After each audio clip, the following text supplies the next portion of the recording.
কিভাবে সম্ভব? মৃতদের এই পৃথিবীতে থাকতে নেই। তুমি তুমি চলে যাও, চলে যাও, প্লিজ চলে যাও। সবটাই কি ইলুশন, নাকি অন্য জগতের কেউ কখনো হাজির হয়ে যায় চোখের পলকে? ভূত.com with Russell।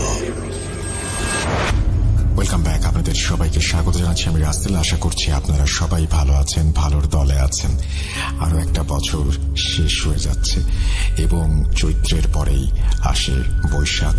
নতুন একটা বছর আমাদের সামনে এবং আশা করছি সেই নতুন বছরে আপনাদের প্রত্যাশাও থাকবে অনেক আমাদের কাছ থেকে, আর আমরা চাই আপনাদের কাছ থেকে দারুণ দারুণ সব ঘটনা। তো নতুন বছরের স্পেশাল কিছু এপিসোড আপনাদের উপহার দিতে চাই, আর সেই জন্য আমাদেরকে ইমেল করতে হবে। আমাদের ইমেল অ্যাড্রেস হচ্ছে rasdel.bhoots.com এই অ্যাড্রেসে। এবং যারা এখনো আমাদের ইউটিউব চ্যানেলটি সাবস্ক্রাইব করেননি তাদেরকে সাবস্ক্রাইব করে ফেলতে হবে। একই সাথে আমাদের ফেসবুকের সাথে কানেক্টেড থাকতে হবে অলওয়েজ।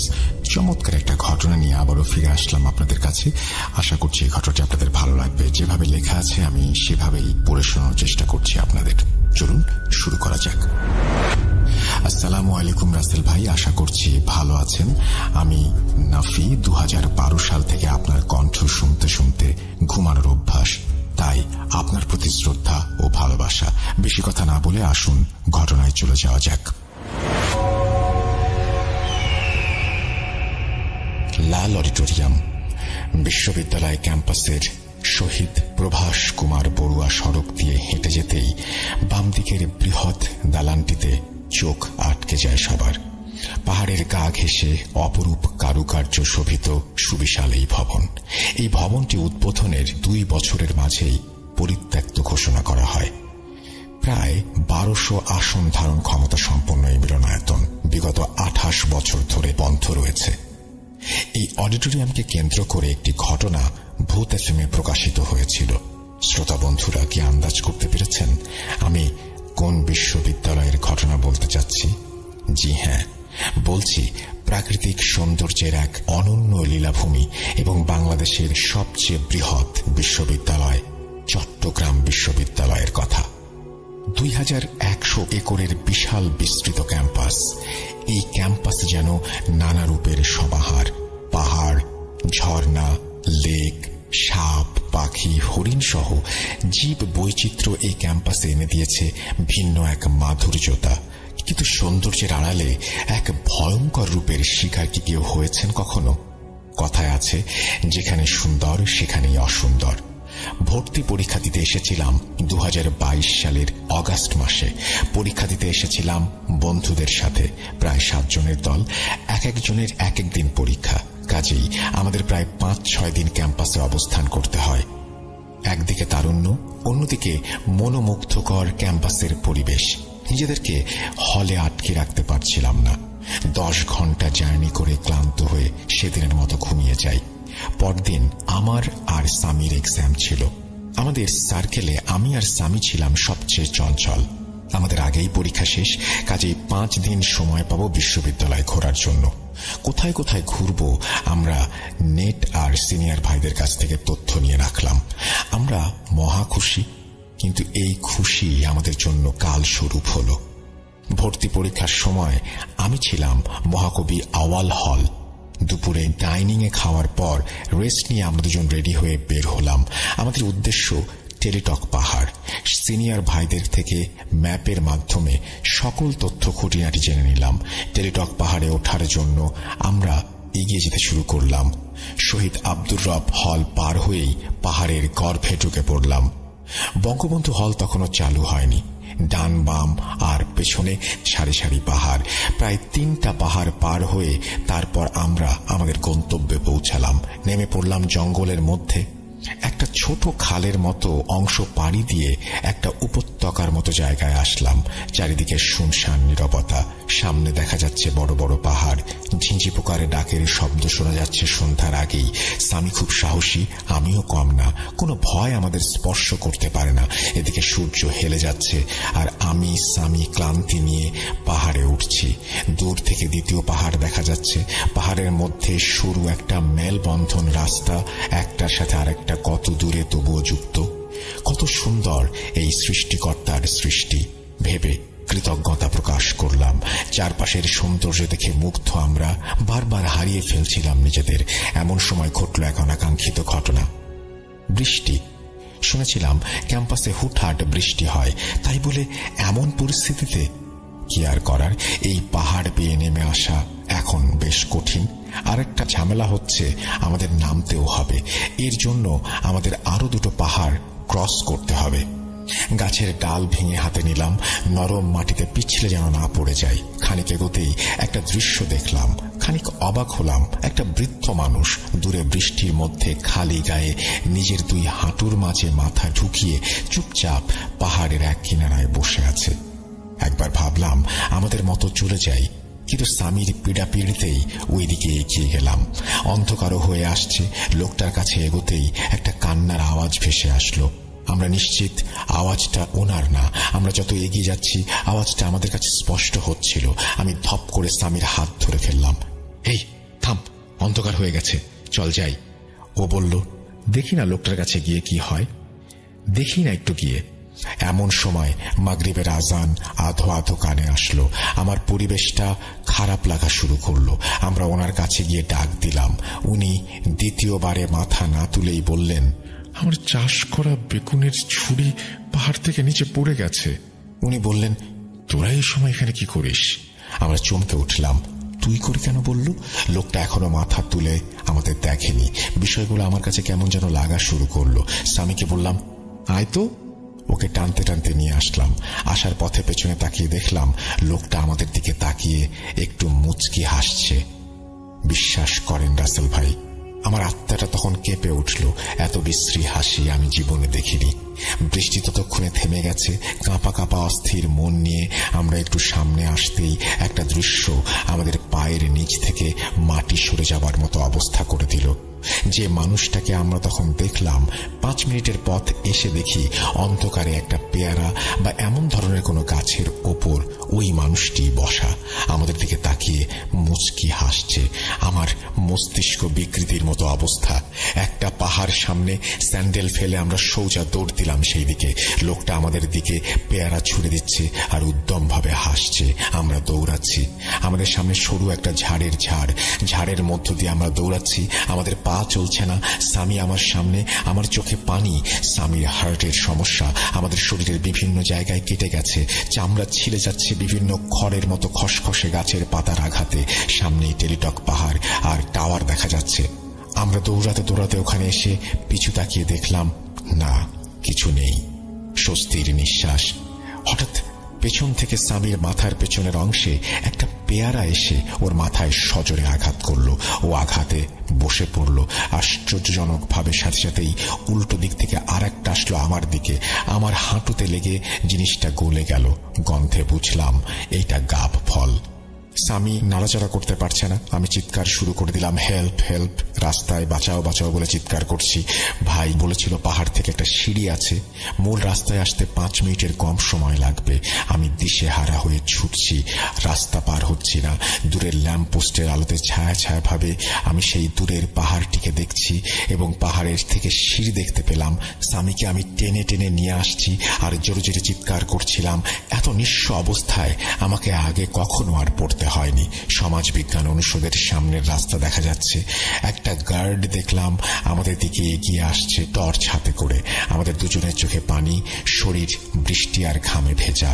দুজনেই রাস্তায় বসে পড়লাম। রাস্তায় 5-7 জন মানুষ আর রিক্সা চালকেরা আমাদের সাহায্য করার জন্য এগিয়ে আসলো। তখন একটা সাইনবোর্ডে দেখলাম নিরাপত্তার কারণে এই পাহাড়ে ওঠা নিষেধ। ওনারা আমাকে ক্যান্টিনের ছাউনিতে বসালেন, কলা খেতে দিলেন। আমাদের মুখে কোনো কথা নেই, কথা বলার পরিস্থিতিতেও আমরা ছিলাম না। একজন রিক্সা চালক বললেন, ওদের সাথে খারাপ কিছু হয়েছে। আমাদের পকেটে হাত দিয়ে দেখলেন, বললেন, ফোন, মানিব্যাগ তো সবই আছে, তার মানে ছিনতাই হয়নি। তখন স্বামী ওনাদের সব ঘটনা বললেন। গার্ড বলল, এখানে আগে ছিনতাই হতো অনেক বেশি, অনেক সময় মানুষকে হত্যাও করা হতো। অনেকে এমন অশুভ শক্তির প্রভাব এখানে ফিল করে, তেমনই কিছু একটা কবলে হয়তো আপনারা পড়েছিলেন। ওনারা পাশের হল থেকে একজন হুজুর ভাইকে ডেকে নিয়ে এসে পানি পড়া দিলেন। একজন রিক্সা চালক ঠিক করে দিয়ে আমাদের হলে পৌঁছে দিলেন।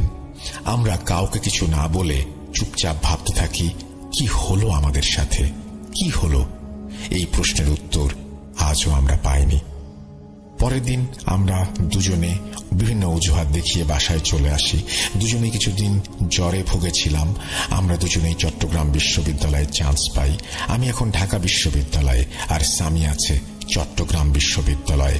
ও এখনো ওই পাহাড়ে ঘুরতে যায় বন্ধুদের সাথে। অনেক খুঁজেছে ওই গাছটা, কিন্তু আর খুঁজে পায়নি। সামির কাছে ক্যাম্পাসের আরো অনেক ঘটনা আছে, চাইলে পাঠাবো ইনশাল্লাহ। সবাই দোয়া করবেন, ভালো থাকবেন। এই বলে শেষ করেছেন নাফি। ঢাকা বিশ্ববিদ্যালয় থেকে তিনি লিখেছেন, থ্যাংক ইউ সো মাচ আপনার ঘটনা পাঠানোর জন্য, এবং আমরা আশা করব যে আমরা চট্টগ্রাম বিশ্ববিদ্যালয়ের বাকি ঘটনাগুলো আপনার মাধ্যমে পেয়ে যাব। আমরা চলে যাব আমাদের পরবর্তী ঘটনায়। ও আচ্ছা সামি, আপনাকে অনেক ধন্যবাদ চমৎকার একটা ঘটনা আমাদের উপহার দেওয়ার জন্য, সেই সাথে আগামী ঘটনাগুলোর জন্য অগ্রিম ধন্যবাদ জানিয়ে রাখলাম। আশায় আছি ঘটনাগুলো পেয়ে যাব দ্রুত।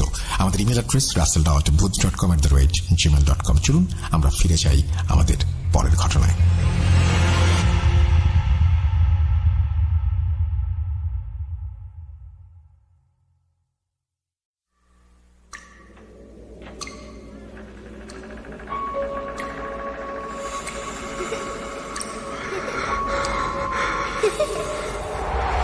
লুকোচুরি খেলবে?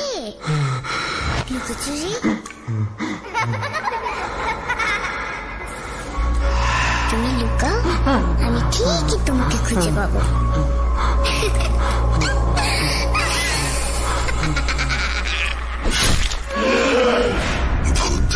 Booth.com with Russell। Welcome back. আপনাদের সবাইকে স্বাগত জানাচ্ছি, আমি রাসেল। আশা করছি আপনারা সবাই ভালো আছেন এবং ভালোর দলে আছেন। আমিও ভালো আছি, ভালোর দলে আছি। আমরা কোনো কথা না বাড়িয়ে চলে যাব সরাসরি আমাদের পরবর্তী ঘটনায়। এটি একটি অডিও ক্লিপ। চলুন কথা না বাড়িয়ে শুনে আসি। আসসালামু আলাইকুম রাসেল ভাই, আমার নাম অনিকেত। এটা একটা ছদ্মনাম এবং সঙ্গত কারণে আমি আমার ছদ্মনামটি ব্যবহার করছি। কিন্তু আপনার যদি আমার সত্যিকারের নাম পরিচয় জানার প্রয়োজন পড়ে, তো সেই ক্ষেত্রে ইমেইলে যে নামটা আছে সেই নামটা দিয়ে আপনি যদি লিঙ্কডিন অথবা সোশ্যাল মিডিয়াতে সার্চ করেন, তাহলে আমাকে আপনি ফেসবুক, ইনস্টাগ্রাম বা লিঙ্কডিনে পেয়ে যাবেন।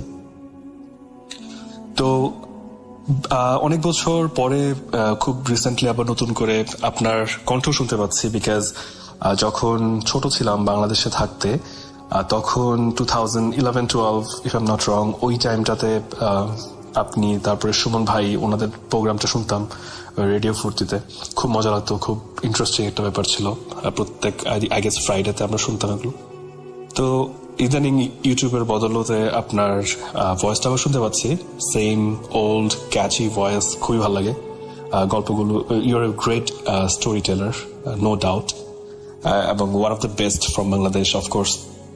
তো যে বিষয়টা আজকে ইন্সপায়ার্ড লাগছে, মনে হচ্ছে যে কিছু নিজের জীবনে, নিজের পরিবারের মানুষদের জীবনে ঘটে যাওয়া কিছু গল্প বলি। তো প্রথম গল্প হিসেবে শুরু করতে চাই একটি ঘটনা দিয়ে। তো সময়কালটা ছিল 2018। ওই সময়ে আমার স্ত্রী, আমার তৎকালীন যে ফিয়ান্সে ছিলেন, বর্তমান স্ত্রী, তো তিনি পড়াশোনা করতেন মালয়েশিয়াতে একটা সরকারি বিশ্ববিদ্যালয়ে, আর আমি পড়াশোনা করতাম নর্থ আমেরিকাতে একটা ইউনিভার্সিটিতে। তো ওই সময়টাতে আমাদের কিছুদিনের জন্য একটা লং ডিস্টেন্স রিলেশনশিপের মধ্যে দিয়ে যেতে হয়েছিল। আর মালয়েশিয়া এবং আর আমি যে দেশে থাকতাম নর্থ আমেরিকাতে, তো অনেকটা অলমোস্ট দিন রাতের ব্যবধান। দ্যাট মিনস যে যদি এখানে যদি রাতের 12টা, দ্যাট মিনস হয়তো নর্থ আমেরিকাতে রাতের 12টা হবে গিয়ে মালয়েশিয়াতে হয়তো দুপুর 3টা, এরকম। তো একটা সময়ের ব্যবধান তো ছিল। তো যে দিনকার ঘটনা, সেই দিনকার ঘটনাটা বলি আপনাদেরকে। আমার স্ত্রী থাকতেন ইউনিভার্সিটি হোস্টেলে, আর ওর ইউনিভার্সিটি হোস্টেলটার বর্ণনা যদি দেই, তো বিল্ডিংটা ছিল একটা স্কয়ার শেপ বিল্ডিং। মাঝখানের জায়গাটাতে কিছু কমন গ্রাউন্ড, মানুষজন ঘোরাফেরা করার জায়গা, একটা বিশাল একটা কমন গ্রাউন্ড, অনেক বড় একটা বিল্ডিং, স্কয়ার শেপ। আর তার যে রুমটা ছিল সেই রুমটার এক্স্যাক্টলি অপোজিটে, মাঠের অপোজিটে যে রুমটা ছিল ওই রুমটা ছিল হন্টেড। তো হন্টেড ছিল বিকজ অনেক বছর আগে একটা চাইনিজ স্টুডেন্ট, মালয়েশিয়াতে অনেক চাইনিজ স্টুডেন্টসরা পড়াশোনা করে, যারা হয়তো ওখানে পড়াশোনা করার তারা জানেন। তো একটা চাইনিজ স্টুডেন্ট, সে অনেক বছর আগে ওই রুমটাতে সুইসাইড করে এবং এরপরে ওই রুমটাতে যারাই থাকতে চেয়েছে তারা থাকতে পারেনি। খুবই অদ্ভুত ঘটনার সম্মুখীন হতে হয়। আর মালয়েশিয়াতেও আমাদের দেশের মতো এইসব বিষয় অনেক অহরহ ঘটে থাকে। প্রত্যেক পাড়া মহল্লায় এইসব গল্প খুবই প্রচলিত। এসব ব্ল্যাক ম্যাজিক বলেন, তাবিজ বলেন, জিন বলেন, এসব অনেকগুলো ঘটনা আমাদের মতোই সিমিলার। ওরাও মুসলিম, আমরাও মুসলিম, কিছু বিষয় তো অফকোর্স মিলে যায়। তো যে কারণে ওদের কিছু কুসংস্কার তো অবশ্যই আছে আমাদের মতোই। তো সবকিছু মিলিয়ে ওই রুমটাকে সিলগালা করে দেওয়া হয়। ওই রুমটাতে কোনো স্টুডেন্টদেরকে আর থাকতে দেওয়া হতো না। ইনফ্যাক্ট ওই রুমটার আশেপাশের রুমগুলোতেও কেউ থাকতে চাইতো না। মেক সেন্স করে যে আমি চাইবো না যে আমি এমন একটা রুমের পাশের রুমে থাকি যে রুমটাতে রাতের বেলা কেউ একজন নিজেকে ফ্যানের সাথে ঝুলিয়ে দিয়েছে। সো খুবই একটা ভয়ের ব্যাপার হবে থাকাটা। ভূতের জন্য তো আর রুমের মাঝখানে পার্টিশন ডাজন্ট ম্যাটার। তো যে কারণে ওই রুমটার আশেপাশে কয়েকটা রুমেও কেউ থাকতো না। তো যে রাতের ঘটনা, সেই রাতে আমার খুব স্পষ্ট মনে আছে, ওই দিন আমার এক্সাম ছিল, আমার ফাইনাল এক্সাম ছিল একটা। আমার এক্সাম শেষ হবে, ওটা পরে আসছে। তো আমার এক্সাম ছিল, আমার ওয়াইফে পড়াশোনা করছিল, ওদের মালয়েশিয়াতে তখন রাত, তখন আমার দিন। তো তার হঠাৎ রাতে তার ওয়াশরুমে যাওয়ার প্রয়োজন হয়। তো সে তখন রাত আনুমানিক, ওর ওখানে তখন রাত আনুমানিক 1-1:30 এরকম হবে। সে রাত জেগে পড়াশোনা করতো। সো মোস্ট অফ দ্য রাত সে অলমোস্ট ভোরে ঘুমাতো নামাজ পড়ে। তো সে ওয়াশরুমে যাওয়ার জন্য রুম থেকে বের হয়। রুম থেকে বের হওয়ার পরে ওর মনে হলো যে ওর এক্স্যাক্টলি অপোজিটে, মাঠের অপর প্রান্তে যে ওর যে হন্টেড রুমটা, ওইটার সামনে একটা কিছু মুভমেন্ট।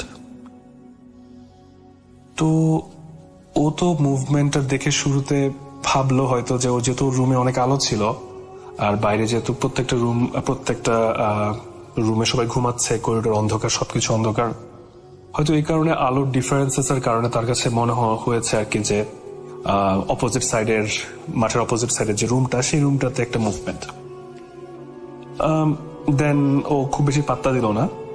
বাট যখনই সে তার ঘাড় ঘুরিয়ে সে আবার করিডোর ধরে হাঁটতে থাকবে, সে রুম থেকে বের হয়ে বাম দিকে সোজা হাঁটলেই করিডোরের শেষ মাথায় হচ্ছে তার ওয়াশরুম।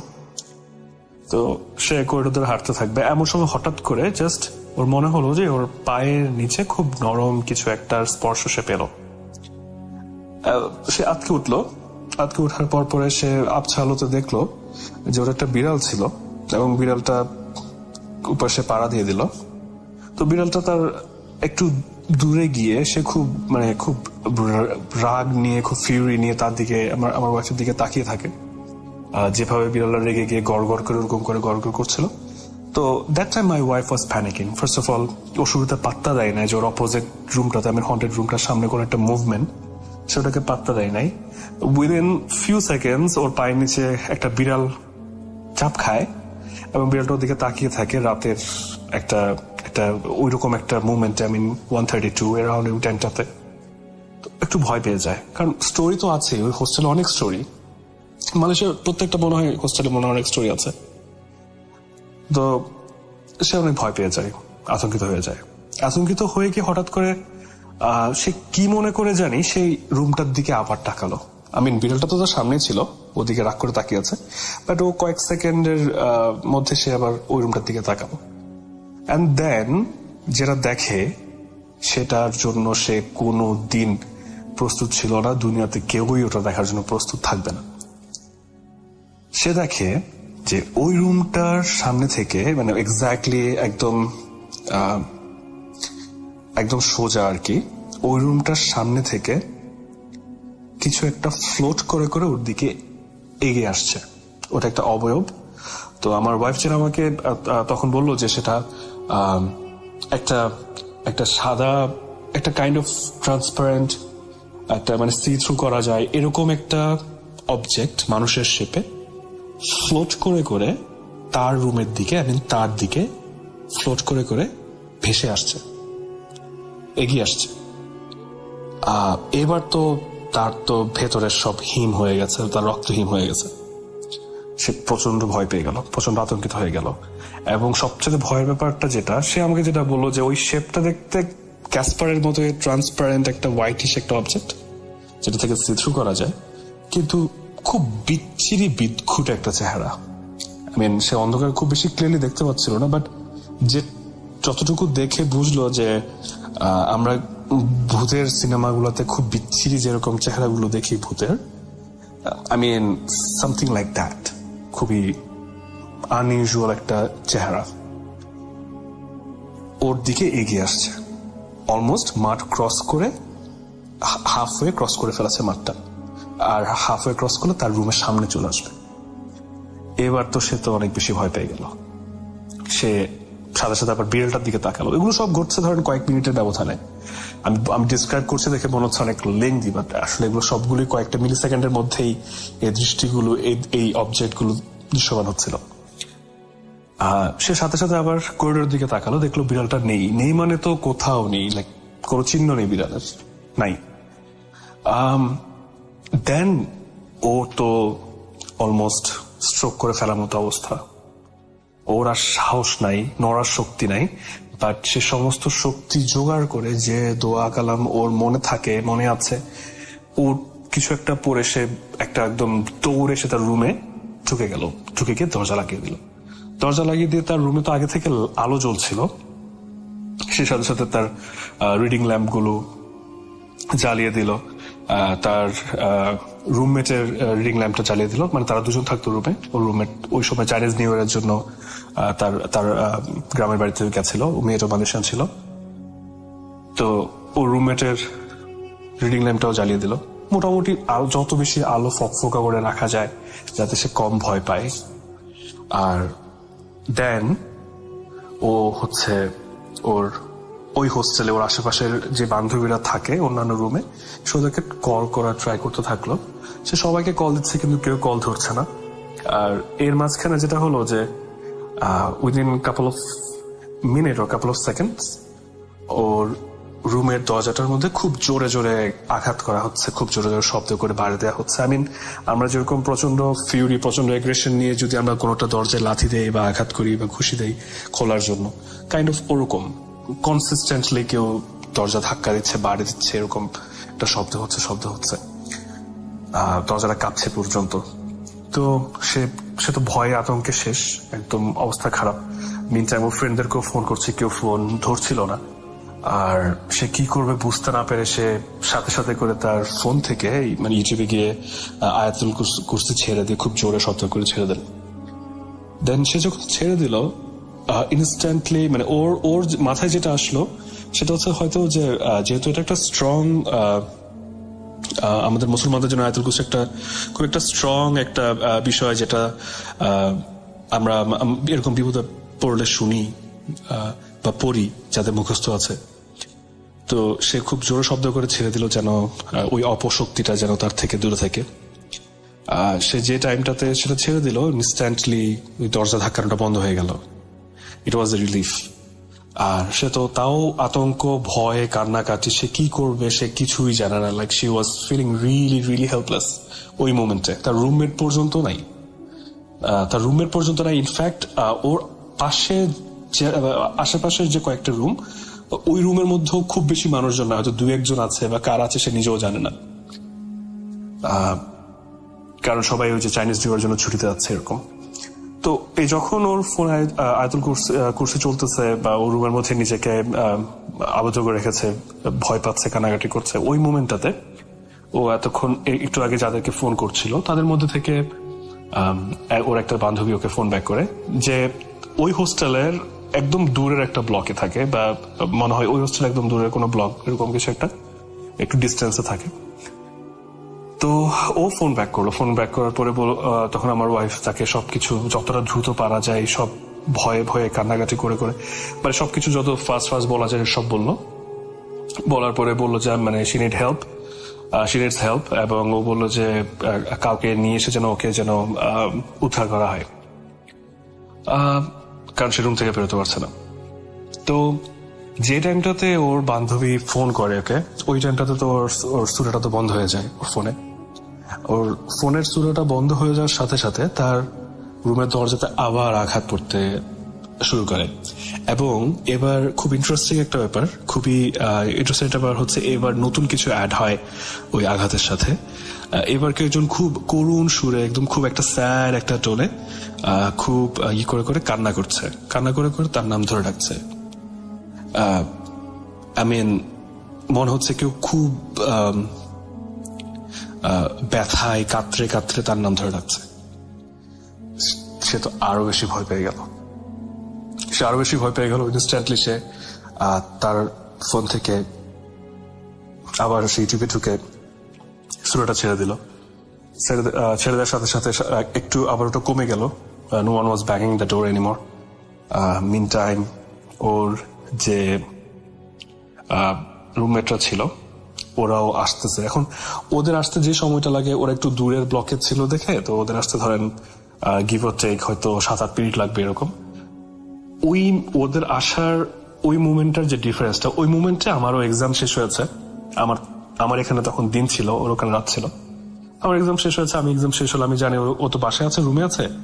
তো আমি ওকে ফোন দিলাম, ভিডিও কল। আমি ওকে ভিডিও কল দিলাম হোয়াটসঅ্যাপে। আমি দেখি ওর রুমের মধ্যে অনেক আলো। আমি বললাম যে কি ব্যাপার, সব এত রাতে সবকিছু এভাবে জ্বালিয়ে রাখছো কেন? তুমি কি ঘুমানোর প্ল্যান করছো নাকি কি তুমি ঘুমাবো না? তো সে বললো যে সে আমাকে খুব ব্রিফলি বললো যে এই সিচুয়েশন এসব হয়েছে ওর সাথে, যত দ্রুত পারা যায় সে আমাকে ব্রিফ করলো।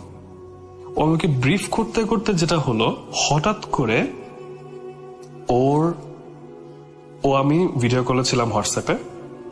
তো আমাদের যে ভিডিও কলের যে স্ক্রিনটা, এটা হঠাৎ করে নাইট ভিশনের মতো ব্ল্যাক এন্ড হোয়াইট হয়ে যায়। এমন না যে আমরা কেউ নাইট ভিশন অন করেছে, আই ডোন্ট নো আইফোনে কি হোয়াটসঅ্যাপে ভিডিও কলে কি নাইট ভিশন অন করা যায় কিনা, আই হ্যাভ নো আইডিয়া। আমি করি নাই ইন্টেনশনালি, ওর তো করার প্রশ্নই আসে না। কিন্তু অল অফ এ সাডেন আমাদের ভিডিও কলের স্ক্রিনটা ব্ল্যাক এন্ড হোয়াইট হয়ে যায়। আমি তাকে ব্ল্যাক এন্ড হোয়াইট দেখছি ফোনে, সে আমাকে ব্ল্যাক এন্ড হোয়াইট দেখছে ফোনে। ইনফ্যাক্ট আমি যখন এই কথাটা বলছি, I can easily recall the same time, same situation. Every time I recall that, I get the same old goosebump. এটা একটা দৃশ্য ছিল আমার জন্য। দেন ও তো আরো বেশি ভয় পেয়ে যায়। ও চিৎকার করছে যে তুমি কেন সাদা কালো হয়ে গেলা, আমার ফোনে ঢুকে গেছে এটা এসব বলে সে চিৎকার করছে। আমি বললাম যে কাম ডাউন, কিছু একটা হয়েছে, হয়তো একটা গ্লিচ, হয়তো ফোনের সমস্যা, কোনো কিছু একটা হয়েছে, তুই প্যানিক করার কিছু নাই, কাম ডাউন। আমি ওকে সব কথা বলছিলাম, because at the same time I was also terrified. আমি কেন টেরিফাইড ছিলাম? কারণ আমার এখানে দিনের বেলা সাদা কালো হওয়ার কোন প্রশ্নই আসে না, নাইট ভিশন অন হওয়ার কোনো কারণই নেই, বা আমি নিজে ইন্টেনশনালি করিনি, সেও করে নাই। আর তার চেয়ে বড় কথা, আমি দেখতে পাচ্ছি তার চোখগুলো একদম টকটকে লাল, অ্যাজ ইন চোখ উঠার পরে খুব ভয়ঙ্কর রকম লাল হয়ে যায় না চোখগুলো, এরকম লাল। তার সবকিছু সাদা কালো, তার চুল, চেহারা, তার মুখ, তার সবকিছু সাদা কালো দেখাচ্ছে, শুধুমাত্র তার চোখগুলো লাল। আমি ভয়ে আমার তখন গায়ের সবগুলো লোম দাঁড়িয়ে যায়, কিন্তু আমি ওকে বুঝতে দিতে চাচ্ছিলাম না। আমি চাচ্ছি যে ও যেন একটু সাহস পায়। আমাকে বলছে যে দেখো, ওদের যে রেসিডেন্সিয়াল টিচার থাকে হোস্টেলে, ওদের প্রক্টর বা যে থাকে হোস্টেলে, একটা টিচার থাকে রেসিডেন্সিয়াল টিচার মেয়েদের দেখাশোনা করার জন্য। তো আমি বললাম যে দেখো, তোমাদের সুপারভাইজার আসছে, হোস্টেল সুপারভাইজার আসছে, একটু ওয়েট করো, আমি ফোনে আছি, টেনশনের কিছু নাই, ভয়ের কিছু নাই, আই এম হিয়ার। আমি ওকে সব কথা বলছি, সে কান্না করছে। তার I was feeling that was not her. আমি জানি না স্ক্রিনে আমি কাকে দেখছিলাম। I don't think it was her. এবং I don't think she was also looking at the same me. কারণ সে বলছে তোমার চোখগুলো এখানে ভয়ঙ্কর লাল দেখাচ্ছে। দ্যাট মিনস ও আমাকে, আমি ওকে যেভাবে দেখছি ও আমাকে সেম টু সেম দেখছে। আমার চোখ লাল, বাকি সবকিছু সাদা কালো। আমার তো প্যানিক হচ্ছিল দিনের বেলা। আমার আশেপাশে আমার ক্লাসমেটস, আমার সবাই, এত লোকজন আশেপাশে, একটু দূরে যারা মানে একটু আশেপাশে আমার সারাউন্ডিংস, ওর কথা চিন্তা করে I thought, I feel so bad for her, poor thing. Then or almost senseless হয়ে যাওয়ার মতো অবস্থা, বা এরকম ও ফোনের দিকে তাকাতে পারছে না, আবার ফোন কাটতে পারছে না, বিকজ আমি ফোন আছে, একটা সাহসের ব্যাপার। আলহামদুলিল্লাহ ওর এসবের মাঝখানে ওই সময়টার মধ্যে ওর বান্ধবীটা, হোস্টেল সুপারভাইজার প্লাস যে যারা মেট থাকে হোস্টেলে, ওদেরকে নিয়ে আরো দুইজনকে নিয়ে ওর রুমে আসে। রুমে এসে দরজা নক করে ওকে ডাকতে থাকে। তো ফার্স্টে ভয় পাচ্ছিল, মনে হচ্ছিল সেম জিনিসটা আবার হয়তো নক করছে, আবার হয়তো ডিস্টার্ব করছে এরকম। তো পরে যখন ওরা আবার ফোনও দিচ্ছে, দেন ও রিয়েলাইজ করলো যে আচ্ছা ঠিক আছে, না ওরা আসছে, আমাকে বললো যে ওরা আসছে। বললাম যে okay fine, you are in safe hands now, ভয়ের কিছু নেই। দেন ওরা ওকে স্কোর করে নিয়ে গেল। স্কোর করে নিয়ে যাওয়ার পরে ওকে বলা হলো যে তুমি ফর টু নাইট তুমি তোমার ফ্রেন্ডের সাথে থাকো, তোমার বান্ধবীর সাথে থাকো। আর ওর বান্ধবীর যে রুমটা, ওই রুমটা ছিল ধরেন 5-6 জন মেয়ে থাকে, এরকম একটু বড় রুম, এই বাঙ্ক বেড গুলা দেয়া। তো ওরকম রুম ও ভাবলো আচ্ছা ঠিক আছে, ওগুলো তো কি বলে, ওখানে রুম গুলো তো অনেকগুলো মানুষ থাকে, বাঙ্ক বেড, তো অ্যাটলিস্ট লোকজন থাকলে হয়তো এই জিনিসগুলো আমাকে কোনো ডিস্টার্ব করবে না। দেন সে বান্ধবীর সাথে গেল। তো বান্ধবীর সাথে গেল, ভয় পাচ্ছিল, কান্নাকাটি করছিল, এইসব সিচুয়েশন মাঝখানে আমার সাথে কথা বললো, ও প্যারেন্টসদেরকে বললো, ওরাও ভয় পাচ্ছে। দেন এসব করতে করতে ওর ওখানে তখন রাতের 3:30-4টা বেজে যায়, 3:30টার মতো বেজে যায়। তারপরে সে ঘুমাতে চলে গেল। আমি আমার ক্লাসে ব্যাক করলাম, বা আমার যে কাজ ছিল কাজে ব্যাক করলাম, মনে না ক্লাস ছিল আমার, আমি আমার রেগুলার রুটিনে ব্যাক করলাম। তো ব্যাক করার পরে আচ্ছা ঠিক আছে ও শুয়ে পড়লো। ওই ঘটনাগুলো এইখানেই শেষ হয়ে গেলেও মানে বিষয়গুলো সমাধান হয়ে যেত, বা সেগুলো সলভ হয়ে যেত। কিন্তু যেটা হলো সেটা হচ্ছে যে সে, তার চোখ লেগে আসে, সে ঘুমিয়ে পড়ে। হঠাৎ করে তার মনে হলো যে ওই রুমটাতে অনেকগুলো কুয়াশা, অনেক কুয়াশা। এখন ওর কি, সে কি তখন ঘুমিয়ে গিয়েছিল অলরেডি, মানে ঘুমের মধ্যে স্বপ্নের মধ্যে দেখছিল, নাকি সে কি আসলে জেগে থেকে দেখছিল, সে সেটা রিকল করতে পারে না, সে এখনো সেটা রিকল করতে পারে না। তো তার মনে হলো যে অনেকগুলো কুয়াশা, একটা ভ্যাপসা গন্ধ রুমের মধ্যে। সে একটু মাথা ঘুরিয়ে দেখে যে আশেপাশে তার রুমে কেউ নাই বলতে সে যে রুমে শুয়েছে, তার বান্ধবীর রুমে, ওই রুমটাও ওর কাছে ফ্যামিলিয়ার মনে হচ্ছে না। ওইখানে কোনো বেডস নাই, ওখানে কোনো লোকজন নাই, কিচ্ছু নাই। সে একলা একটা রুমে সেন্ট্রালে শুয়ে আছে একটা বেডের মধ্যে, এবং চারপাশে কুয়াশা। হতে পারে সে তার স্লিপ প্যারালাইসিস হচ্ছিল বা কিছু একটা এরকম, but she was panicking, she was in a situation. And then ওর মনে হলো যে ওর রুমের ঠিক ওর ফেসের ঠিক পাশে কেউ একজন হাঁটু গেড়ে বসে আছে। ওই বিছানায় শুয়ে আছে, ওর ফেসের ঠিক পাশে কেউ একজন হাঁটু গেড়ে বসে আছে। ও জাস্ট একটু মাথা ঘুরিয়ে দেখে যে বিইংটা ফ্লোট করে ওর দিকে এগিয়ে আসছিল ওই হন্টেড রুমটা থেকে, ওই বিইংটা ওর মাথার কয়েক ইঞ্চি দূরে, ওর মুখের কয়েক ইঞ্চি দূরে হাঁটু গেড়ে বসে ওর দিকে তাকিয়ে আছে, এবং খুব বিচ্ছিরি ভাবে হাসছে। ও আর পারেনি, ও এতক্ষণ পর্যন্ত খুবই স্ট্রং একটা মেয়ে, কিন্তু এই সারা রাতের যুদ্ধের পরে ওই মোমেন্টটাতে সে ধরে রাখতে পারে নাই। তার সে আনকনসিয়াস হয়ে যায়, জ্ঞান হারিয়ে ফেলে। এখন সে জ্ঞান হারিয়ে ফেলে। সকালবেলা ওর বান্ধবীরা সবাই ক্লাসে যাওয়ার জন্য বা রেগুলার রুটিন লাইফে ব্যাক করার জন্য সবাই রেডি হচ্ছে, কিন্তু দেখে যে ও ঘুম থেকে উঠছে না, সে নড়াচড়াও করছে না, এবং তার চোখ বন্ধ, কিন্তু হালকা করে তার, অনেক সময় হয় না যে চোখ পুরোপুরি বন্ধ হয় না, কিন্তু হালকা আধা খোলা রেখে আমরা ঘুমাই, বা এরকম কিছু কিছু মানুষের ক্ষেত্রে ঘটে, এরকম করে হালকা খোলা রেখে ওর মুখটা হা হয়ে আছে। মানে ওর বান্ধবীর কাছে মনে হয়েছে যে ওটা ওটা একটা ন্যাচারাল ওয়ে অফ স্লিপিং না। দেন সে ওকে ডাকতে আসে যে মানে ক্লাস আছে কিনা বা চেক করার জন্য, যে আমরা চলে যাচ্ছি বা কিছু একটা ইনফর্ম করার জন্য ওকে ডাকতে আসে যে উঠো। কিন্তু আমার ওয়াইফ তখন উঠে না, সে উঠেই না, তো উঠে না। তাকে ধাক্কানো হয়, তাকে তুলে বসিয়ে দেওয়া হয়, সে তাও তার ঘুম ভাঙছেই না লিটারালি। তো এই সিচুয়েশনে এরা তো আরো ভয় পেয়ে যায়, মেয়েদের ভয় আতঙ্কের সাথে তো কান্নাকাটি শুরু হয়ে যায়। একটা খুবই একটা সিচুয়েশন হয়ে গেল ওই ব্লকটা তো ওই মুহূর্তে। তো সাথে সাথে আবার হোস্টেল সুপারভাইজারকে জানানো হলো। তো দিনের বেলা যে হোস্টেল সুপারভাইজার থাকেন তিনি অনেক ধার্মিক একজন মানুষ, সবসময় মালয়েশিয়ানরা নর্মালি এমনি ধার্মিক হয় আমাদের দেশের মানুষের মতোই। তো উনি এসে তো ওর কানে কানে অনেকগুলো দোয়া সূরা পড়তে থাকলেন। পড়তে পড়তে একটা সময়ে আমার ওয়াইফের জ্ঞান ফিরে আসে, এবং জ্ঞান ফিরে আসার পরে সে পরে আমাকে যেটা বললো যে ও শুধু একটা লাইন ওর মনে হয়েছে যে সে তার ঘুমের মধ্যে কেউ তাকে বললো যে আউযুবিল্লাহি মিনাশ শাইতানির রাজিম, এবং এটা শোনার পরে সে ঘুম থেকে উঠেছে। কিন্তু ওই হোস্টেল সুপারভাইজার নাকি অনেকক্ষণ ধরে 20-30 মিনিট ধরে নাকি সব দোয়া পড়েই যাচ্ছে। ওকে এবার ধাক্কা দিচ্ছে, মাথায় হাত বোলাচ্ছে, তুলে দিচ্ছে, কিন্তু সে উঠছে না, এই অবস্থা।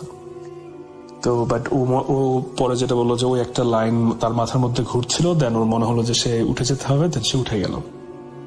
তো এই ঘটনা এতটাই ট্রমা তাকে দিয়েছিল যে সে অনেকদিন পর্যন্ত প্রত্যেকটা ঘটনা আমি যেভাবে গুছিয়ে বললাম সেভাবে গুছিয়ে মনে পর্যন্ত করতে পারছিল না। অনেকদিন সময় লেগেছে তাকে ওখান থেকে রিকভার করতে, ওই মেন্টাল স্টেট থেকে রিকভার করতে।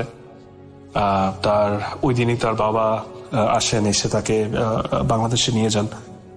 নিয়ে গিয়ে তাকে সাইকিয়াট্রিস্ট দেখানো হয়, হুজুর দেখানো হয়, অনেক কিছু করা হয়, অনেক প্রসেসিং। ও অনেকদিন নাইটমেয়ার, ও সারা রাত ঘুমাতো না ভয়ে, সারাক্ষণ রুমে লাইট জ্বালিয়ে রাখতো, তার আশেপাশে মানুষজন থাকতে হতো। খুব একটা খুব ট্রমাটাইজড একটা সিচুয়েশনে সে অনেক দিন ছিল। আর ফ্যামিলি সাপোর্ট তো ছিল অফকোর্স, কিন্তু তার অনেক দিন লেগেছে ওই ট্রমাটা থেকে রিকভার করতে।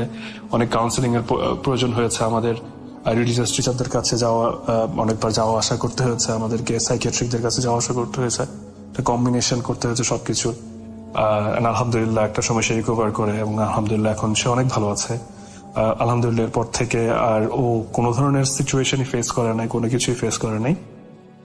কিন্তু যতবারই ওই মুভমেন্ট গুলো, এখন আমরা যখন গল্প করে মুভমেন্ট গুলো মাঝে মাঝে বন্ধুদেরকে ডিনার টেবিলে শেয়ার করি বা ফ্যামিলি মেম্বারদের সাথে শেয়ার করি, কথাগুলো বলি, আমাদের এখনো মানে আমি তো ওরটা জানি না, ওরটাও বলতে পারবে, কিন্তু আমার ওই দৃশ্যের মধ্যে আমার স্মৃতিগুলো আটকে আছে। যে আমি একটা স্ক্রিনের দিকে তাকিয়ে আছি, ভিডিও কল, এবং আমি দেখতে পাচ্ছি সাদা কালো একটা ইমেজ আমার ওয়াইফের, এবং তার চোখগুলো প্রচন্ড লাল।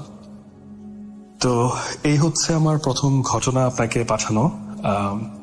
আশা করি ভালো লেগেছে। যদি ভালো লেগে না থাকে আমি ক্ষমা প্রার্থী। আমার কাছে কোনো স্ক্রিপ্ট ছিল না, বা আমি খুব বেশি ভেবে চিন্তে গল্প বলা শুরু করছি এরকম না। আমার মনে হয়েছে যে যেহেতু আমার অভিজ্ঞতা থেকে বলা, তো খুব বেশি কঠিন হবে না, কিন্তু মনে হচ্ছে একটা অ্যারেঞ্জমেন্টের মধ্যে এভাবে বলাটা একটা বিশাল একটা টাফ পেপার। যারা খুব সুন্দর গুছিয়ে গল্প বলতে পারেন তাদেরকে আমার পক্ষ থেকে সাধুবাদ। এটা একটা হিউজ একটা স্কিল, যেটা আমি আজকে মনে হয়েছে আমার মধ্যে একদমই নেই। সো আমার ভুল ত্রুটি ক্ষমা সুন্দর দৃষ্টিতে দেখবেন। সবাই ভালো থাকবেন, সবাই বিপদের সময় আল্লাহকে স্মরণ করবেন। আসসালামু আলাইকুম।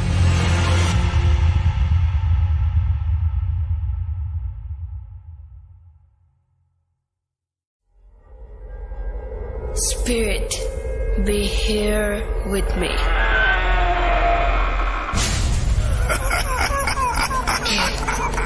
¿Qué তুমি? Bhoot.com. The fear returns with Russell.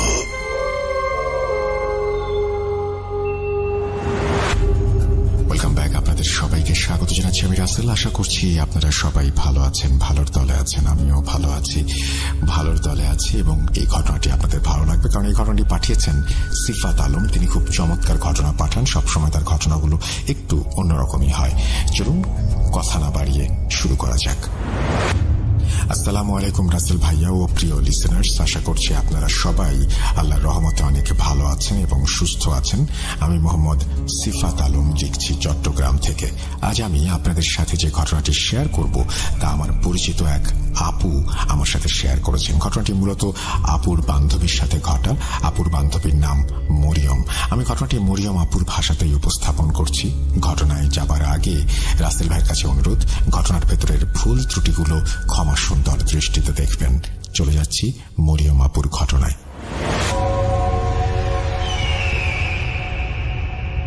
আমার ঘটনাটি আমি কলেজে পড়া অবস্থায় আমার সাথে ঘটে। আমি নিয়মিত বাকি 8-10টা সাধারণ মেয়েদের মতোই কলেজে যেতাম। বাকি সব মেয়েদের মতোই আমার জীবনটা ছিল সুন্দর, স্বাভাবিক, আর চোখে ছিল ভবিষ্যৎ নিয়ে একরাশ স্বপ্ন। আমার কলেজ আমার বাসা থেকে কিছুটা কাছেই ছিল বিধায় আমি পায়ে হেঁটে কলেজে যেতাম। আমার মহল্লায় আমার কয়েকজন বান্ধবী ছিল যারা আমার সঙ্গেই কলেজে যেত এবং ফিরে আসত। প্রতিদিনের মতোই একদিন আমরা কলেজ থেকে ক্লাস শেষ করে বাসায় ফিরছি। কলেজ থেকে আসার সময় একটি 3 রাস্তার মোড় পড়ত। সেখানে আমি দূর থেকে একটা ছাগলকে শুয়ে থাকতে দেখি। তার দিকে নজর পড়তেই আমি খেয়াল করলাম তার মধ্যে কোনো নড়াচড়া নেই। দেখে মনে হচ্ছে সে মৃত, কিন্তু আমি ভাবলাম মানুষ কেন রাস্তার উপর এভাবে মৃত পশুদের ফেলে রাখবে। যদিও আমি নিশ্চিত ছিলাম না ছাগলটি আসলেই মৃত নাকি তার শ্বাস প্রশ্বাস চলছে। আমি নিশ্চিত হওয়ার জন্য ছাগলটির কাছে গেলাম। তার মাথায় হাত দিয়ে আমি কিঞ্চিত নাড়াচাড়া করলাম। তার শরীর নিথরভাবেই পড়ে রইল। আমি তাকে বেশ জোরে একটা ধাক্কা দিলাম। আসলে আমার বরাবরই পশু পাখির জন্য মনে অনেক মায়া কাজ করে। আমার এক বান্ধবী আমাকে এই কাজে বাধা দিল এবং বলল, এখান থেকে চল, কার না কার ছাগল কিভাবে মরে গেছে আমরা জানি না, কোন জটিল রোগে মরে গিয়ে থাকতে পারে, এর থেকে আমাদেরও রোগ হতে পারে। রাস্তায় পড়ে থাকা মৃত পশু এভাবে হাত দিয়ে ধরা ঠিক না। আমি আমার বান্ধবীর কথা উপেক্ষা করে আরো কিছুটা সময় ছাগলটিকে পরীক্ষা করলাম। আসলে যতক্ষণ পর্যন্ত কারো সাথে কিছু না হবে ততক্ষণ কেউ কারো কথা গ্রাহ্য করে না। আমার ক্ষেত্রেও এর ব্যতিক্রম হলো না। আমি নিশ্চিত হওয়ার পর ছাগলটাকে সাইডে ফেলে দিয়ে বাড়ি চলে এলাম। সেদিন রাত 12টা-1টা হবে। সারাদিনের ধকল ছেড়ে ফেলবার জন্য আমি বেশ প্রশান্তিতে ঘুমাচ্ছিলাম। হঠাৎ করেই মনে হলো আমাদের বাসার গলি থেকে অনেকগুলো ছাগলের আওয়াজ আসছে। মনে হচ্ছে যেন অনেকগুলো ছাগল একসাথে ডাকছে। আমি অবাক হয়ে ভাবলাম, আমাদের গলিতে হুট করে এত ছাগল আসবে কোত্থেকে? পরে চিন্তা করলাম হয়তো আশেপাশের বাড়ির কোনো ছাগল তারা কিনে নিয়ে এসেছে, তারাই আওয়াজ করছে। 7-5 না ভেবে আমি আবার ঘুমিয়ে পড়লাম। কিন্তু সারা রাত আমার ঘুম হলো না। বিরক্ত হয়ে আমি কানের ওপর বালিশ দিয়ে কোনো রকমে রাতটা পার করলাম। সকালে যখন ঘুম ভাঙল তখন আমার শরীর কেন জানি না একটা অস্বস্তিতে ভরে গেছে। আমার গা বেশ গরম ছিল এবং মনে হচ্ছিল আমার জ্বর এসেছে। আমি সেদিন আর কলেজে গেলাম না। আম্মু আমাকে আরাম করতে বললেন। আমি এখানে কিছু তথ্য দিতে চাই যা হয়তো আমার ঘটনার শুরুতে দেওয়া উচিত ছিল। আমার পরিবার বলতে আমার মা আর আমি। বাবার সাথে মায়ের ডিভোর্স হয়ে গেছে এই ঘটনার প্রায় 2 বছর আগে। আমার বাবা দ্বিতীয় বিয়ে করেন এবং তিনি তার দ্বিতীয় স্ত্রীর সাথে অন্য শহরে থাকেন। যাই হোক, দুপুরে খাবার খেয়ে আমি টিভি রুমে বসে টিভি দেখতে লাগলাম। হঠাৎ করেই আবার আমি সেই ছাগলের আওয়াজ শুনতে পেলাম। বাড়িতে তখন আমি একা। আমার মা একজন কলেজ শিক্ষিকা, তিনি আমার জন্য খাবার রান্না করেই কলেজে চলে গিয়েছেন। কাউকে এই আওয়াজের ব্যাপারে জিজ্ঞাসা করব তার কোনো উপায় নেই। আমি কান পেতে শুনতে চেষ্টা করলাম এই শব্দ কোথা থেকে আসছে। শব্দগুলো অনুসরণ করে কিছু দূর যাবার পর আমার মনে হলো এই শব্দ আমাদের বাড়ির পেছন দিক থেকে আসছে। আমি পেছনের গলিতে গিয়ে শব্দটা কোথা থেকে আসছে তা বোঝার চেষ্টা করলাম, কিন্তু অবাক করা ব্যাপার হচ্ছে আমার কানে এই শব্দটা আসছিল না। তবু আমি কিছুক্ষণ অপেক্ষা করে শব্দটা শোনার চেষ্টা করছিলাম। ভাবছিলাম হয়তো শব্দটা পাশের বাড়ি থেকে আসছে, কিন্তু যখন আমি বাইরে গিয়ে শব্দের উৎস খোঁজার চেষ্টা করলাম তখন শব্দটা বেমালুম গায়েব হয়ে গেল। কিছুক্ষণ দাঁড়িয়ে থেকে আমি মনে মনে ভাবলাম হয়তো আমি ভুল শুনেছি। আমি আবার ভেতরে এসে নিজের মতো টিভি দেখতে লাগলাম। হঠাৎ আমার খেয়াল হলো রান্নাঘরে কেউ একজন আছে, কারণ রান্নাঘর থেকে থালা বাসনের ঠন ঠন আওয়াজ আসছিল। আমি বেশ চিন্তায় পড়ে গেলাম। ভাবলাম আম্মু তো রান্না করে কলেজে গেছেন, বাসায় আমি আর আম্মু ছাড়া আর কেউ নেই, তাহলে রান্নাঘরে কি হতে পারে? ধীরে ধীরে থালা বাসনের আওয়াজ বাড়তে লাগলো। দিনের বেলায়ও ভয়ে আমার অবস্থা খারাপ হয়ে যাচ্ছিল। আমি ভীত অবস্থায় রান্নাঘরের দিকে এগোতে লাগলাম, কিন্তু সেখানে পৌঁছে আমি কাউকে দেখতে পেলাম না। এভাবে সারাটা সময় অদ্ভুত সব ঘটনা ঘটে চলেছিল আমার সাথে, আর আমি এসবের মধ্যে কোনো মানেই খুঁজে পাচ্ছিলাম না। কি হচ্ছে কিছু বুঝতে পারছিলাম না। দেখতে দেখতে বেলা গড়িয়ে দুপুর হয়ে গেল। দুপুরের দিকে আমার গায়ে জ্বর এলো। বিকেলের দিকে আম্মু বাসায় ফিরে এলেন। আমার অবস্থা দেখে তিনি ডাক্তার ডেকে আনলেন। ডাক্তার আসতে আসতে সন্ধ্যা হয়ে গেল। ডাক্তার এসে কিছুটা সময় আমার অবস্থা পর্যবেক্ষণ করে আমাকে ওষুধ দিলেন। এদিকে আমি এভাবে অসুস্থ হয়ে পড়ে রয়েছি, আর অন্যদিকে 5 দিন পর আমার ফাইনাল পরীক্ষা শুরু হতে যাচ্ছে। পরীক্ষার আগের এক রাতের কথা। পরীক্ষার প্রস্তুতি নিচ্ছি। তখন রাত 8-9টার মতো বাজে। পড়তে পড়তে আমার চোখ লেগে এসেছে।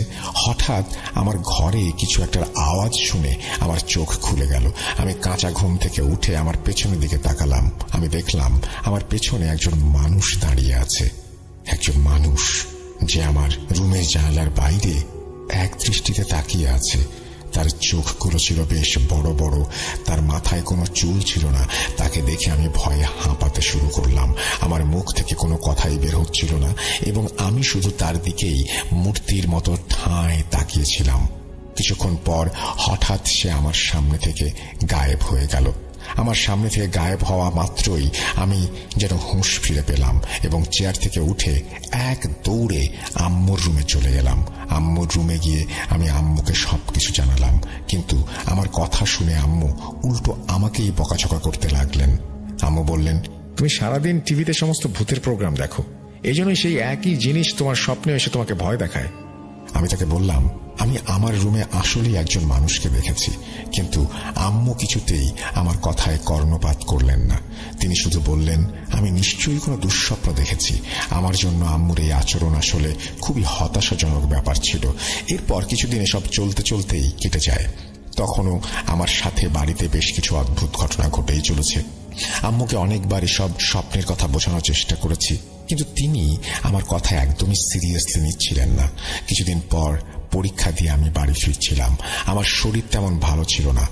আমার বান্ধবীরা কলেজে পরীক্ষা দেবার পর প্রশ্ন উত্তর মেলাতে ব্যস্ত হয়ে পড়ে। আমার শরীর ভালো না থাকায় আমি একাই বাড়ি ফিরছিলাম। রাস্তায় হাঁটতে হাঁটতে আমি দেখলাম রাস্তার ঠিক মাঝখানে সেই দিনের মতো আজও একটি কালো ছাগল মরে পড়ে আছে। এবার আমি তাকে দেখে বেশ ভালো রকমের ভয় পাই, বিধায় তাকে হাত দিয়ে স্পর্শ করিনি। সে রাস্তা দিয়ে না গিয়ে আমি অন্য গলিতে ঢুকে পড়ি। সেখান দিয়ে আমার বাসা যাওয়া যায়। এই গলির ভেতর দিয়ে যাওয়ার সময় আমি আরো ভয়ঙ্কর কিছু দেখি। আমি দেখি এক মহিলা মৃত অবস্থায় গলির এক কোণে পড়ে আছে। তাকে দেখে আমার প্রচন্ড ভয় লাগে। আমি আমার জায়গায় দাঁড়িয়ে কাঁদতে শুরু করি। না, সেই কান্না শিশু বাচ্চাদের মতো ছিল না। আমি ভয়ে কান্না করছিলাম, কিন্তু আমার মুখ থেকে কোনো আওয়াজ বের হচ্ছিল না। আবার আমি সেই গলি দিয়ে না গিয়ে অন্য গলিতে ঢুকি। এইভাবে আমি 3টা গলি পার হলাম, কিন্তু প্রতি গলিতেই আমি সেই মহিলা নয়তো সেই মৃত ছাগলটিকে দেখতে পেলাম। আমি এরপর চোখ বন্ধ করে বাড়ির দিকে দৌড় লাগালাম। কতক্ষণ কিভাবে কোন দিকে দৌড়িয়েছি আমি জানি না। চোখ খুলে দেখি আমি বাড়িতে পৌঁছে গিয়েছি। আম্মু ভেতর থেকে আমাকে দেখে ভয় পেয়ে গেলেন, এবং নামাজ বাদ দিয়ে তিনি দৌড়ে আমার দিকে এলেন। তিনি ভাবলেন হয়তো কোনো বদমাশ ছেলে আমার পেছনে লেগেছে, কেননা আমি বারবার পেছন ফিরে তাকাচ্ছিলাম। ভিতরে এসে আমি সোফায় শুয়ে পড়লাম। আম্মু আমাকে পানি এনে দিলেন এবং জিজ্ঞাসা করতে লাগলেন সব ঠিক আছে কিনা। তখন আমি আম্মুকে পুরো ঘটনা খুলে বললাম। আমার কথা এবার আর আম্মু ফেলতে পারলেন না। তিনি বিশ্বাস করলেন আসলেই হয়তো আমার সাথে খারাপ কিছু ঘটেছে। আমি মনে মনে আল্লাহর কাছে শুকরিয়া আদায় করলাম, কারণ আজ আম্মু কলেজ থেকে ছুটি নিয়েছিলেন এবং বাড়িতেই ছিলেন। কলেজ থেকে ফিরে না এলে সাধারণত আমাকে একাই থাকতে হয়। আজ আম্মু না থাকলে আমার কি হতো আল্লাহ জানে। আম্মুকে দেখেই আমার দেহে আমি প্রাণ ফিরে পেয়েছিলাম, এবং আম্মু সোফায় আমার পাশে বসে আমার মাথায় হাত বুলিয়ে দিতে লাগলেন। আমি সেখানেই ঘুমিয়ে পড়লাম, আর মারাত্মক এক বাজে স্বপ্ন দেখে চিৎকার দিয়ে ঘুম থেকে উঠলাম। আম্মু আমার পাশেই ছিলেন। আমি তাকে জড়িয়ে ধরে অনেকক্ষণ কাঁদলাম।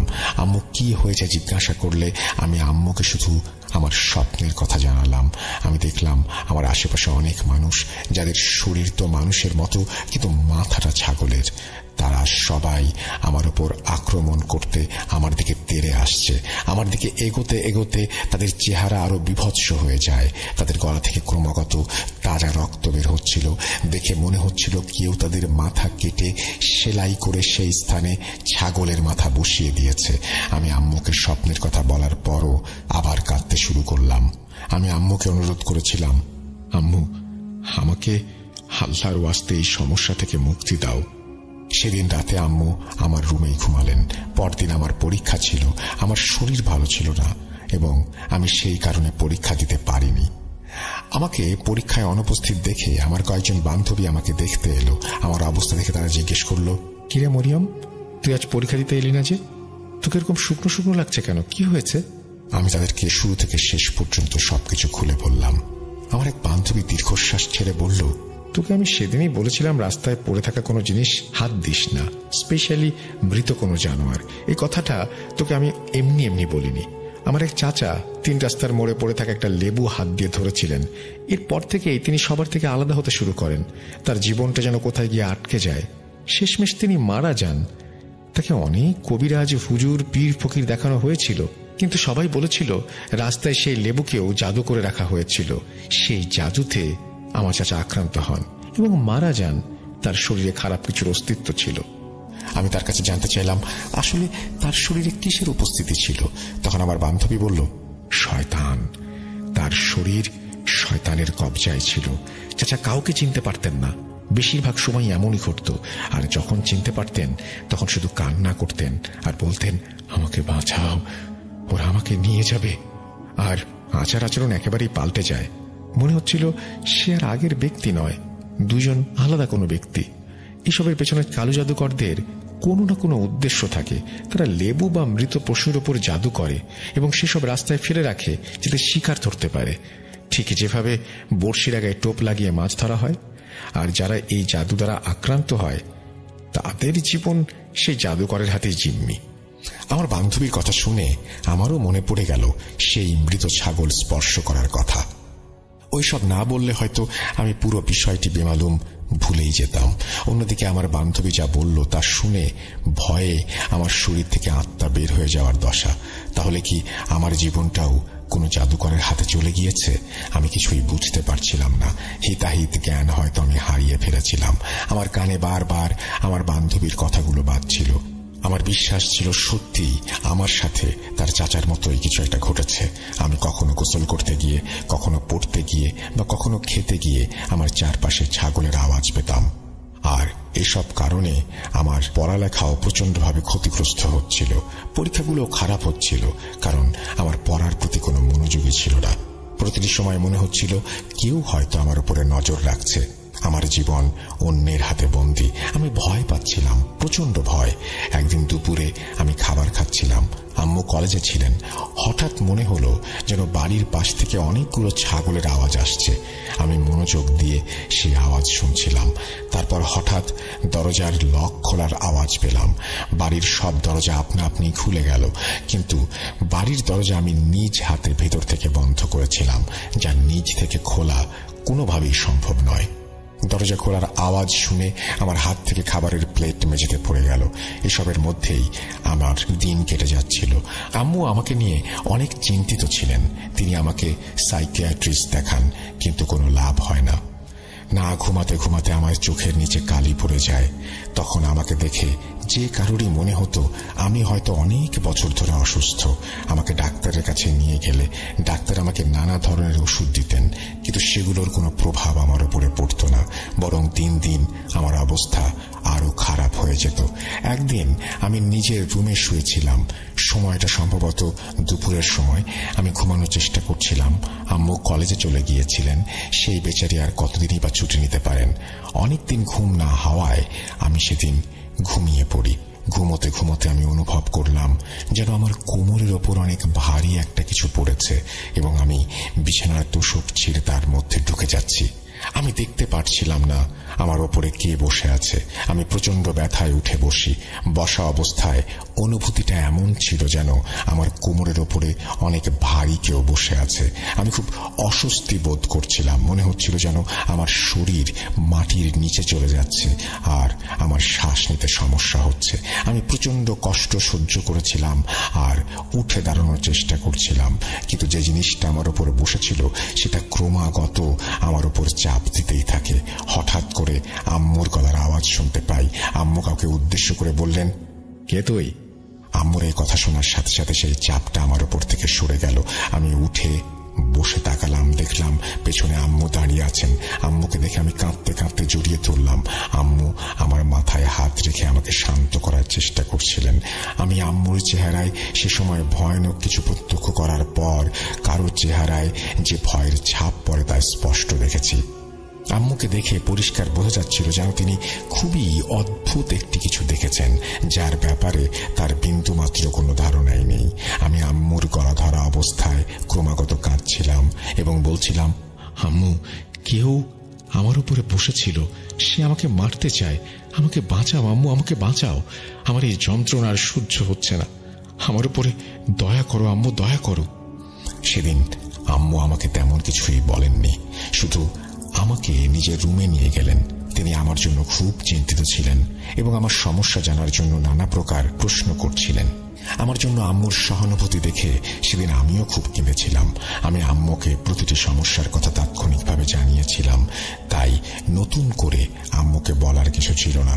আম্মু আমাকে সান্ত্বনা দিলেন এবং বললেন তিনি কারো সাথে ব্যাপারে কথা বলবেন। তারপর আম্মু তার কলেজের কোনো পরিচিত একজন কলিগের সাথে এই বিষয়ে কথা বলেন। তবে আম্মু কার সাথে এই ব্যাপারে কথা বলেছিলেন তা আমি সঠিক জানি না। আম্মু যার সাথে এই ব্যাপারে কথা বলেন তিনি আম্মুকে একজন ফকিরের কথা বলেন, যিনি কিনা এসব জাদুটোনা ঘটিত সমস্যাগুলোর ব্যাপারে বিশেষজ্ঞ ছিলেন এবং তিনি নিজেও জাদুর কাজ করতেন। আমরা পরের দিনই সেই ফকিরের কাছে চলে গেলাম। আমরা যখন সেখানে ওনার কাছে পৌঁছালাম তখন আমরা দেখা করার জন্য অপেক্ষা করতে লাগলাম। আমাদের সময় এলে আমরা তার সাথে দেখা করতে একটি রুমে প্রবেশ করি।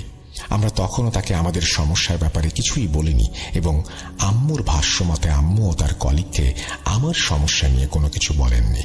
যখন আমরা ফকিরের ঘরে ঢুকলাম তিনি আমার দিকে তাকালেন এবং সাথে সাথে চোখ দুটো নিচু করে নিলেন। এরপর তিনি আমাকে একটা প্রশ্ন করলেন, যা শুনে আমি চমকে উঠলাম। তিনি জানতে চাইলেন, সেই ছাগলের কথা কি তোমার মনে আছে? আমি অবাক হয়ে তার মুখের দিকে তাকিয়ে থাকলাম। বললাম, হ্যাঁ, রাস্তায় পড়ে থাকতে দেখেছিলাম। আমার উত্তর শুনে তিনি এক এক করে সবকিছু নিজেই বললেন যা এতদিন ধরে আমার সাথে ঘটে চলেছে।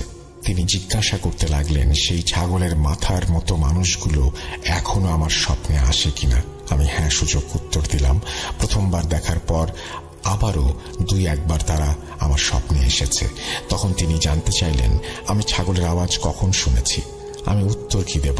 আমি তার এসব কথা নিয়েই বেশ চিন্তিত হয়ে পড়ছিলাম। কিভাবে তিনি এসব জানলেন? একে একে আমি তাকে তার সব প্রশ্নের উত্তর দিলাম।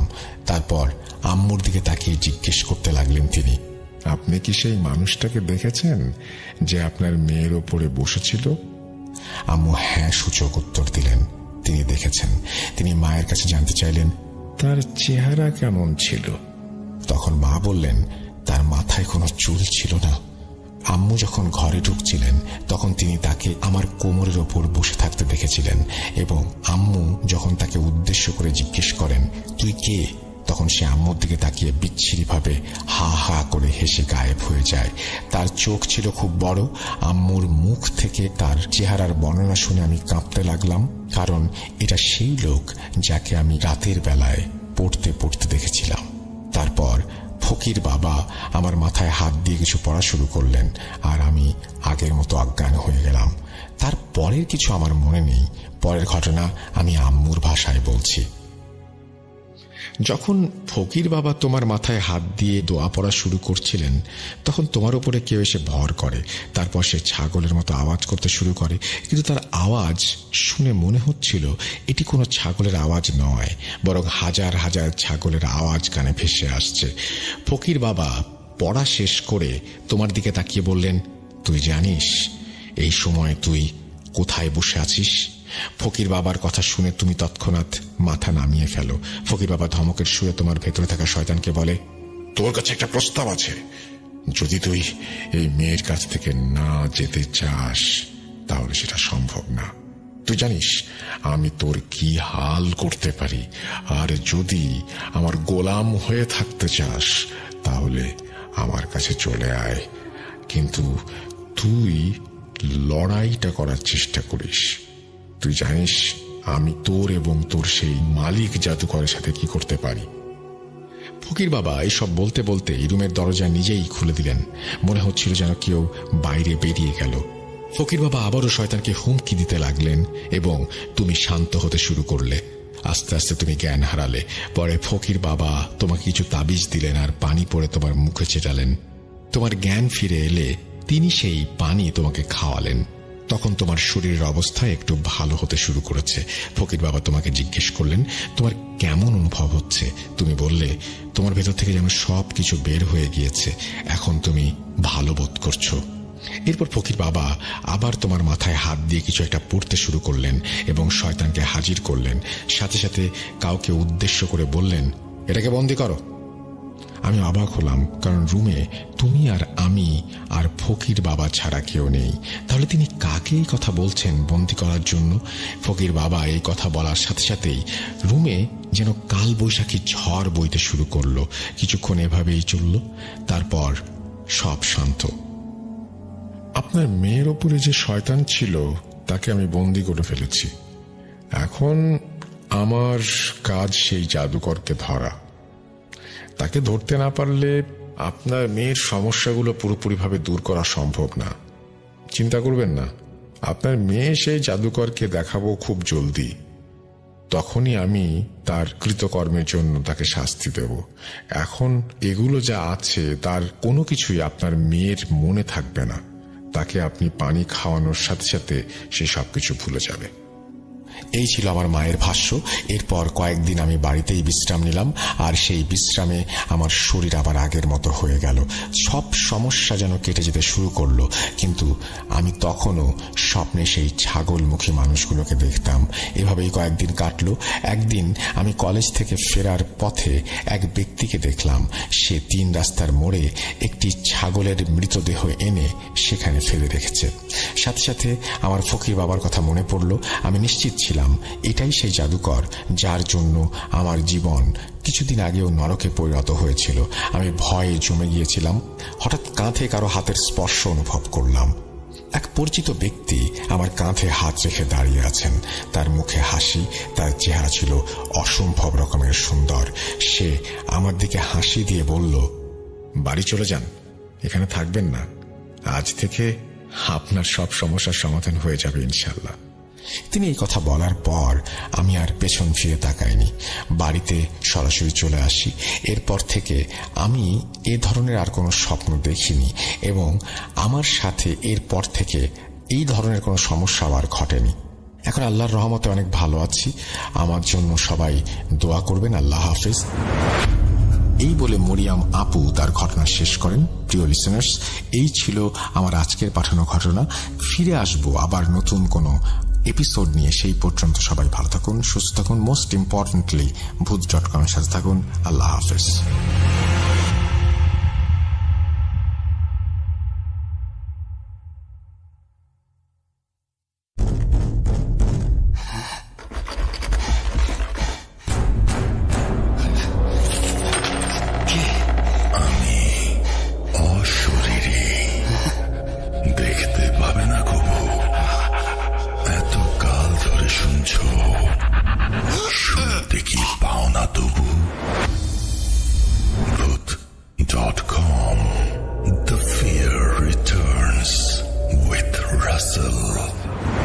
আরো একবার আপনাদের সবাইকে স্বাগত জানাচ্ছি। আমি রাসেল। আশা করছি আপনারা সবাই ভালো আছেন এবং ভালোর দলে আছেন। আমিও ভালো আছি, ভালোর দলে আছি। এবং আমরা সত্যি কথা বলতে যেটা ঈদের উৎসব ফুরিয়ে গেছে, কিন্তু আমেজটা রয়ে গেছে এবং সেই সাথে বৈশাখ আসছে আমাদের বর্ষপুঞ্জিতে। সুতরাং যেটা করতে হবে সেটা হচ্ছে বৈশাখের প্ল্যানগুলো আপনাদের যদি কোনো কিছু থাকে সেটা আমাদেরকে জানাবেন। আর আমি যেটা করবো, এখন আপনাদের একটা ঘটনা শোনাবো। সেই ঘটনাটি অবশ্যই একটি অডিও ক্লিপ। চলুন কথা না বাড়িয়ে শুনে আসি অডিও ক্লিপটি। আসসালামু আলাইকুম রাসেল ভাই, জীবনে দিয়েছেন, কারণ আপনি সবসময় ভালোর দলেই থাকেন। আল্লাহর রহমতে আমি অনেক ভালো আছি। আমার নাম নাদিমাল হাসান, বাসা নরসিংদী সদর। board.com এ এটাই আমার ফার্স্ট ঘটনা। আশা করি রাসেল ভাই লিসেনারদের অনেক ভালো লাগবে ঘটনাটা। আমি আর কথা না বাড়িয়ে সরাসরি ঘটনায় চলে যাব। ঘটনা শুরুতেই বলে নেই, ঘটনাটা যেটা ঘটে, ঘটনাটা মূলত আমার এক রিলেটিভের সাথে ঘটে। সম্মত কারণ রাসেল ভাই আমি ঘটনা আমার রিলেটিভের নামটা আমি উল্লেখ করতে চাচ্ছি না, তার নাম দিচ্ছি সাকিব। তো রাসেল ভাই সাকিব ভাই যখন ক্লাস 8 বা 9 পর অবস্থায় ওনার বাবা মারা যায়। তো আমার যে সাকিবের যে মা, উনি মানে পরিবারের যে খরচ বা ওনাদের পড়ালেখার খরচ সবগুলাই বহন করতো। তো এমন অবস্থায় অনেকটাই হিমশিম খেয়ে যাচ্ছিল সাকিবের মা। তো সাকিবের 2 খালাতো ভাই ছিল, দুবাই থাকতো। তো ওনাদের সাথে যোগাযোগ করার পর মানে ডিসিশন নিল যে সাকিব ভাইরে দুবাই পাঠিয়ে দিব। তো রাসেল ভাই যেমন কথা এমন কাজ, মানে ওনাদের সাথে কথা বলার পর সাকিব ভাইয়ের মাসখানেকের মধ্যে মাস 2 পরে দুবাই পাঠিয়ে দিল। তো রাসেল ভাই সাকিব ভাই দুবাই যাওয়ার পর আল্লাহর মধ্যে ভালো স্যালারি পাইতো 70 থেকে 80 হাজার টাকার মতো স্যালারি পাই। তো ওনাদের অবস্থা ভালো হয়েছিল। তো কাজের 2-3 মাস পর সাকিব ভাই রাসেল ভাই আমাকে বলেনি, সাকিব ভাই যে রুমে থাকতো এটা একটা ব্যাচেলারের মতো, এই রুমের মধ্যে 4-5 জনের মধ্যে থাকতো। উনি আর ওনার 2 ভাই আরেকজন মানুষ ছিল, এরকম আর কি। তো সাকিব ভাইরা সবাই খাওয়া দাওয়া করতো, ওনাদের একটা বোয়া ছিল, উনি সম্ভবত পাক করে দিত, এরকম আর কি।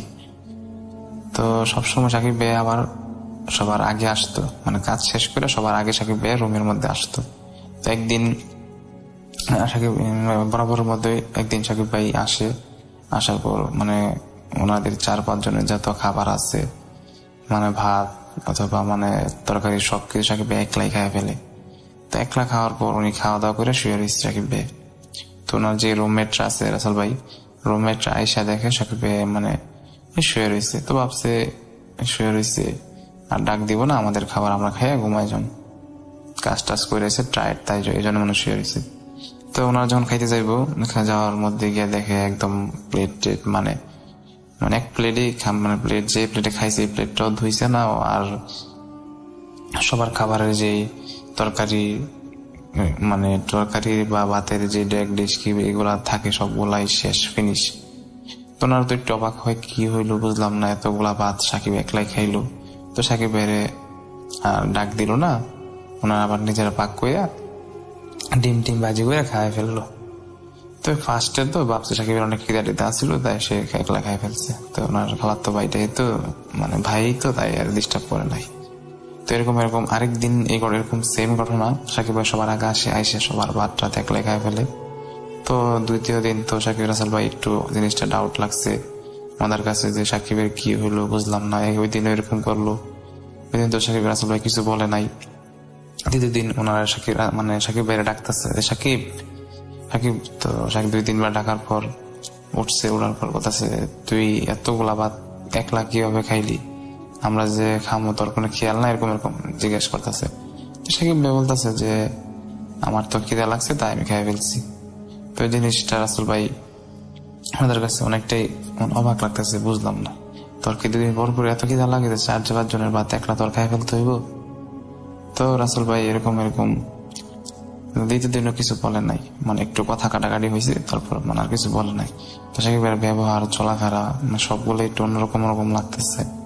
মানে উনি প্রায় সময় মানে জানলার সাইডে বসে থাকে, একলা কার জানে কার সাথে কথা বলে। তো এরকম মানে আগের মতো তেমন বেশি মিশে না জিনিসগুলো। ওনার যে বাইরা ছিল বা ওনার রুমমেট সবাই খেয়াল করে রাসেল ভাই। তো পরে এরকম আরো একবার ঘটে জিনিস, এরকম সবার খাবার একলা খাই ফেলছে। তো ওনারা তো স্বাভাবিক এরকম একটা অত্যাচারের মধ্যে হয়, প্রতিদিন সহ্য করবে না। তো ওনার যে রাসেল ভাই সাকিব ভাইয়ের যে ভাইরা আছে ওনারা ফোন দিচ্ছে, যে ফোন দিয়ে বলতেছে এমন খালা সাকিবের তো এরকম। তো সাকিব ভাই আবার রাসেল ভাইরা বলে নেয় ভালো, ওনার মার সাথে তেমন যোগাযোগ করতেছিল না, মানে কয়েক সপ্তাহ ধরে। মানে কারোর সাথে ফোন করে না, তেমন একলা থাকে। তো রাসেল ভাই সাকিব ভাইয়ের আম্মা তো অনেকটা টেনশনে পড়ে যাচ্ছে, ওর কি হইলো এরকম। তো পরে রাসেল ভাই সাকিব ভাই চিন্তা করলো যে ও যদি এরকম করে আবার তো একটা মানে ওরে 6 মাসের ছুটি বা 3-4 মাসের ছুটি দিয়ে বাংলাদেশে পাঠা, ওরে চিকিৎসা করে পরে যাইব না। তো রাসেল ভাই যেমন কথা এরকম কাজ, ওনারে 7-10 দিন পরে বাংলাদেশে 6 মাসের টিকিট দিয়ে বাংলাদেশে পাঠাইলো। তো বাংলাদেশে আসার পর ওনার মা ওনারে অনেকটাই মানে নিজের কাছে রাখে, 2-1 দিন ভালোই এরকম। তো একদিন 3-4 দিন যাওয়ার পর একদিন হঠাৎ করে রাত্রে 2টা বা 3টা বাজে এরকম রাসেল ভাই ওনারে ঘর থেকে পাইতেছে না। তো এলাকার যারা সবাই খোঁজাখুঁজি করতেছে যে সাকিব কোথায় গেল। খোঁজার পর অনেকক্ষণ পরেই মানে ওনাদের বাসার সামনে একটু সামনে একটা পুকুর আছে, পুকুরের সাইডে একটা বট গাছের উপর দেখে সে শুয়ে রয়েছে, পাটা নিচে ঝুলতেছে, মাথা উপরে, তার সাথে কথা বলতেছে। তো পরে যারা গাছ টাছ ভালো পাইতে পারে তাদের দিয়ে নামাইলো। নামার পর জিজ্ঞেস করতেছে সাকিব তোমার কি হয়েছে, এরকম তুমি গাছের মধ্যে কিভাবে গেলা। সাকিব ভাই বলতেছে এরকম যে ওনারা তো আমাকে ডাকে, মানে আমি না গেলে তো আমার মাইরা ফেলবো, আমি যদি যাই তাহলে আমার আদর করবো, আমার নিয়ে যাইবো, এরকম আর কি। তো সাকিবের মা জিনিসটা অনেকটাই মানে ভয় পাইলো যে এরকম আমার ছেলে এসব কি বলতেছে। তো পরে চিন্তা ভাবনা করলো ভালো একটা হুজুর টুজুর দেখা হবে। তো নিয়ে ভালো ঢাকার মধ্যে নিয়ে গেল, ঢাকার মধ্যে ভালো এক হুজুর। তো হুজুরের কাছে নিয়ে যাওয়ার পর হুজুর দেখা বললো যে এরকম সাকিবের সাথে তো অনেক খারাপ কিছুই থাকতেছে, একটা না 4-5টা। তো রাসেল ভাই সাকিবের আম্মা অনেকটাই ভয় পাইছে যে 4-5টা মানে। পরে রাসেল ভাই সাকিবের মা জিজ্ঞেস করতেছে যে আমার ছেলে কি এরকম করছে যে ওর সাথে এরকম 4-5 জন যে থাকে। রাসেল ভাই পরে আপনার যে হুজুর বলতেছে ও যখন বাংলাদেশে ছিল মানে দুবাইতে যাওয়ার আগে কয়েকদিন একটা সাপ মারছিল। ওই সাপটা আসলে রাসেল ভাই সাপ ছিল না, এটা আসলে একটা জিনের বাচ্চা। তো এই বাচ্চাটা এসে রাসেল ভাই সাকিব ভাই একদিন মারে, তো তারপর থেকে তার সাথে এরকম হইতে থাকে কি। তো সাকিব ভাইয়ের মা বলতেছে এরকম যাই হয়েছে আমার ছেলেকে কিভাবে বাঁচাইতে পারেন এই জিনদের কাছ থেকে, আমাকে একটা উপায় বলেন, এরকম যে উপায় হোক ওরা বাঁচান। তো যে হুজুর ছিল হুজুর বলতেছে এরকম আপনার ছেলের তো বাঁচানো যাইবো, কিন্তু মানে একটা উপায় আছে, কিন্তু একটু সময় লাগবে, আপনি 2-1 দিন পরে আসেন। তো পরে রাসেল ভাই সাকিব ভাই নিয়ে বাড়িতে গেল। বাড়িতে যাওয়ার পর গোসল করাইলো, ওনারা দেখে রাখে চোখের সামনে। তো ওই দিনের মতো সেম রাত্রে ফজর রাজানোর আগে সাকিব ভাই খুঁজে পাইতেছে না, করতেছে না। করার পর অনেকক্ষণ পরে সবাই গিয়া দেখে যে উনি ওনাদের বাড়ির সামনে যে পুকুরের একদম মাঝে 100 ডুব দিতেছে, উঠতেছে। তো এই জিনিসটা তো দেখে সাকিব ভাইয়ের আম্মা যারা সবাই অনেকটা ভয় পাইছে যে ওই দিন এরকম হয়েছে, আজকে আবার ওনার এটাই গিয়ে আনলো, মানে যারাই সাঁতার ভালো জানে তারা সাঁতার দিয়ে আনলো, মানে পুকুরের সাইডে বসাইলো। বসার পর জিজ্ঞাসা কথা সাকিব দিয়ে কেউ আসলি। তো সাকিব ভাই বলতেছে যে ওনারা তো আমার নিয়ে আসছে ঘর থেকে, আমি না পার হলে তো আমার তো মেরে ফেলতো, এরকম আমাকে ছেড়ে দাও, আমি 100 ডুব দিব। তো ওনার মারা অনেক মানে এইগুলো দেখে অনেকটাই কান্নাকাটি শুরু করে। পরে আবার 2-1 দিন পর হুজুর কাছে নিয়ে যাই। তো রাসেল ভাই হুজুর কাছে নিয়ে যাওয়ার পর এবার হুজুর মোটামুটি ভালোই বড় ট্রিটমেন্ট করার পর একটা তাবিজ দেওয়ার পর এই বলতেছে যে হুজুর বলে দিছে যে এই তাবিজটা যতদিন থাকবো ওর সাথে, ওর কোনো ক্ষতি ইনশাল্লাহ করতে পারবো না, ওরে দেখে রাখবেন। তো ওনার এই তাবিজটা দেওয়ার পর রাসেল ভাই সাকিব ভাই মোটামুটি 1-2 মাস হয়ে গেছে, আল্লাহর রহমতে সুস্থ হয়ে গেছে। সুস্থ হওয়ার পর সাকিব ভাইয়ের আম্মা চিন্তা করলো যে ওর যেহেতু ছুটিতে পড়াইছে, ওর পেশাটাও ভালো আছে, ওর ওই জায়গার কাজ টাজও ভালো করতো, ভালো স্যালারি পাইতো, ওরে বাংলাদেশে রেখে লাভ নাই, ওর পাঠাই দেয়। তো ওনার খালাতো বাসায় যোগাযোগ করে বাংলাদেশে থেকে আবার ফ্লাইটে পাঠাই দিছে। তো রাসেল ভাই এবার সবচেয়ে আশ্চর্যের বিষয় হলো ওই সময় তো মানে একলাই সবার খাবার খাইয়া ফেলতো, মানে অনেক বেশি খাবার খাইতো। এবার যায় কি হয়েছে মানে উনি একবারই খাবার খাইতেছে না, মানে যাই দেয় উনি মুখ থেকে ফালাই দেয়, মানে একদম পানি দিল বমি করে দেয়, যাই খায় সবকিছুই মুখ থেকে ফালাই দেয়। এই জিনিসগুলা মানে ওনার 2-3 দিন হওয়ার পর ওনার মা সাকিবের মারা জানায়। যাতে রাসেল ভাই মা মনটা অনেকটাই খারাপ হইবে, স্বাভাবিক। ছেলেটা অসুস্থ হয়ে যেতে সাকিব একদম শুকায় যেতেছে, জিনিসটা দেখেও ভালো লাগতেছে না। তো সাকিবের মা কিছুদিন যাওয়ার পর বলতেছে এরকম এরকম যদি হইতেছে আমার ছেলে আগে পড়া টাকা আমার ছেলের বাংলাদেশে পাঠাইতো।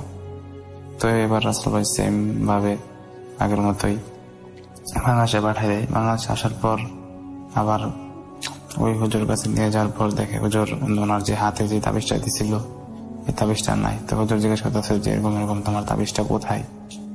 তো রাসেল ভাই সাকিব বলতেছে যে আমার তাবিজটা যে কোথায়, আমি একদিন আমার কাজের মধ্যে ছিলাম, হঠাৎ করে আমার কাজের মধ্যে থাকতে থাকতে আমার তাবিজটা কোথায় জানি চলে যায়, আমি জানি না।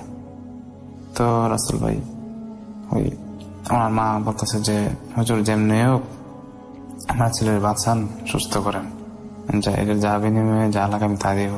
তো হুজুর বলতেছে আমি তো পারতাম, কিন্তু এখন যেহেতু ওর তাবিজটা নাই, এখন আমার হাতে আর কিছু করার নাই, আল্লাহর উপর ভরসা রাখেন। আর ওরে অনেকটাই সেভে রাখবেন, একলা একলা বাইরে বের হয়ে দিবেন না। তো রাসেল এবার যখন সাকিব ভাই দেশে আসে এবার একদম অবস্থায় খারাপ, মানে একলা একলাই কথা বলে, রাস্তার মধ্যে হাঁটে, সকালে নাই দুপুরে নাই, পুকুরের মধ্যে একলা একলাই 100 ডুব দে, মানে রাতের বেলা রাতে অন্ধকারে হঠাৎ করে উদা হয়ে যায়, অনেক খোঁজাখুঁজি করার পর বের করতে হয়, এরকম এরকম কাণ্ড ঘটে। এই জিনিসগুলো অনেকটাই ওনার মার কষ্ট দিচ্ছিল। তো ওনার মা প্রায় সময় কাঁদতো যে আমার এই যেরকম ভালো ছেলে কি এরকম আল্লাহ আমার তুমি কি করলা, এটা ওর মাফ করে দাও, এরকম এরকম বিভিন্ন রকম কান্নাকাটি করতো সবসময়। তো মোটামুটি 2-3 মাস যাওয়ার পর সাকিব ভাই মোটামুটি সুস্থ হইল, মানে আগের থেকে একটু বেটার এরকম আর কি। তারপরও সাকিবের মা মানে ওনারে এভরিথিং যা কিছু আছে সবকিছু সাকিবের মাই করে দিত, মানে ওনারে একলা কোনো জায়গায় বের হতে দিত না বা কোনো জায়গায় যেতে দিত না। তো একদিন দুপুরবেলা রাসেল ভাই সম্ভবত 1টা বা 2টা বাজে এরকম, তো সাকিব ভাই বলতেছে যে আম্মা আমি তো একটু আমার মাথাটা ঘুরাইতেছে, আমি একটু পানি দিব মাথার মধ্যে। তো সাকিব ভাই মা ভাবলো তো ও যেহেতু দুপুর টাইম এরকম মাথা সম্ভবত ঘুরাইতেছে গরমের মধ্যে, তো যা পানি দিয়ে। তো ওনাদের বাসার মধ্যে রুমের সাথে একটা বাথরুম, তো বাথরুম বলছে দরজাটা মানে অন রাখাই তুই পানি দে। তো রুমের সাকিব ভাই কি করছে, মানে পানি দিতে যাই দরজাটা অফ করে দিছে। তো অফ করে দিছে, ভাবছে শব্দ হয়েছে, কিন্তু ওনার মা ভাবছে এমনি মানে পানি দিয়েছে তো এটা শব্দ। তো অনেকক্ষণ হয়ে গেছে আসতেছে না, সাকিবের মার মনে একটু এমনিতেই কনফিউশন হলো কোন সময় গেল, এখন আসতেছে না, যাই দেখি।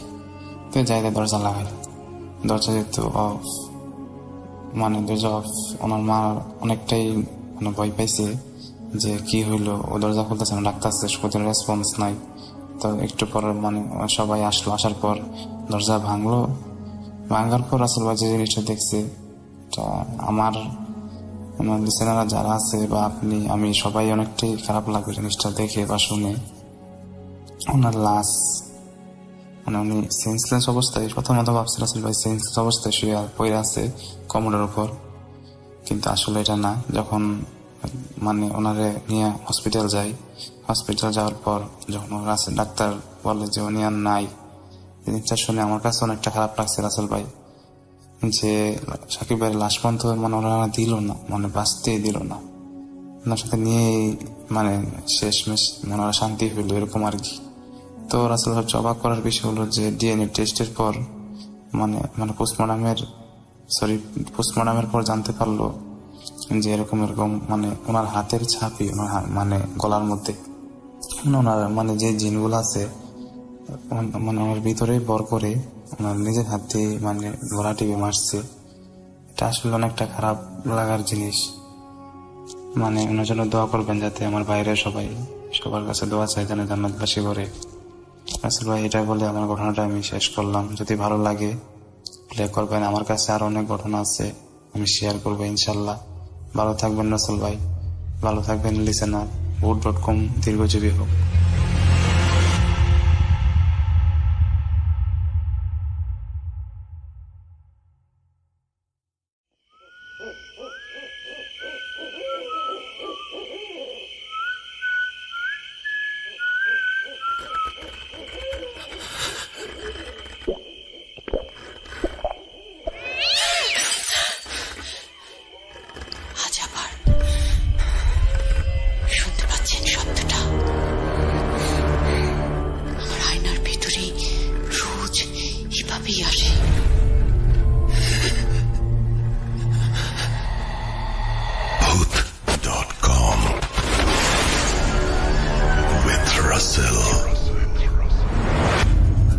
একবার আপনাদের সবাইকে স্বাগত জানাচ্ছি। আমি রাসেল। আশা করছি আপনারা সবাই ভালো আছেন, ভালোর দলে আছেন।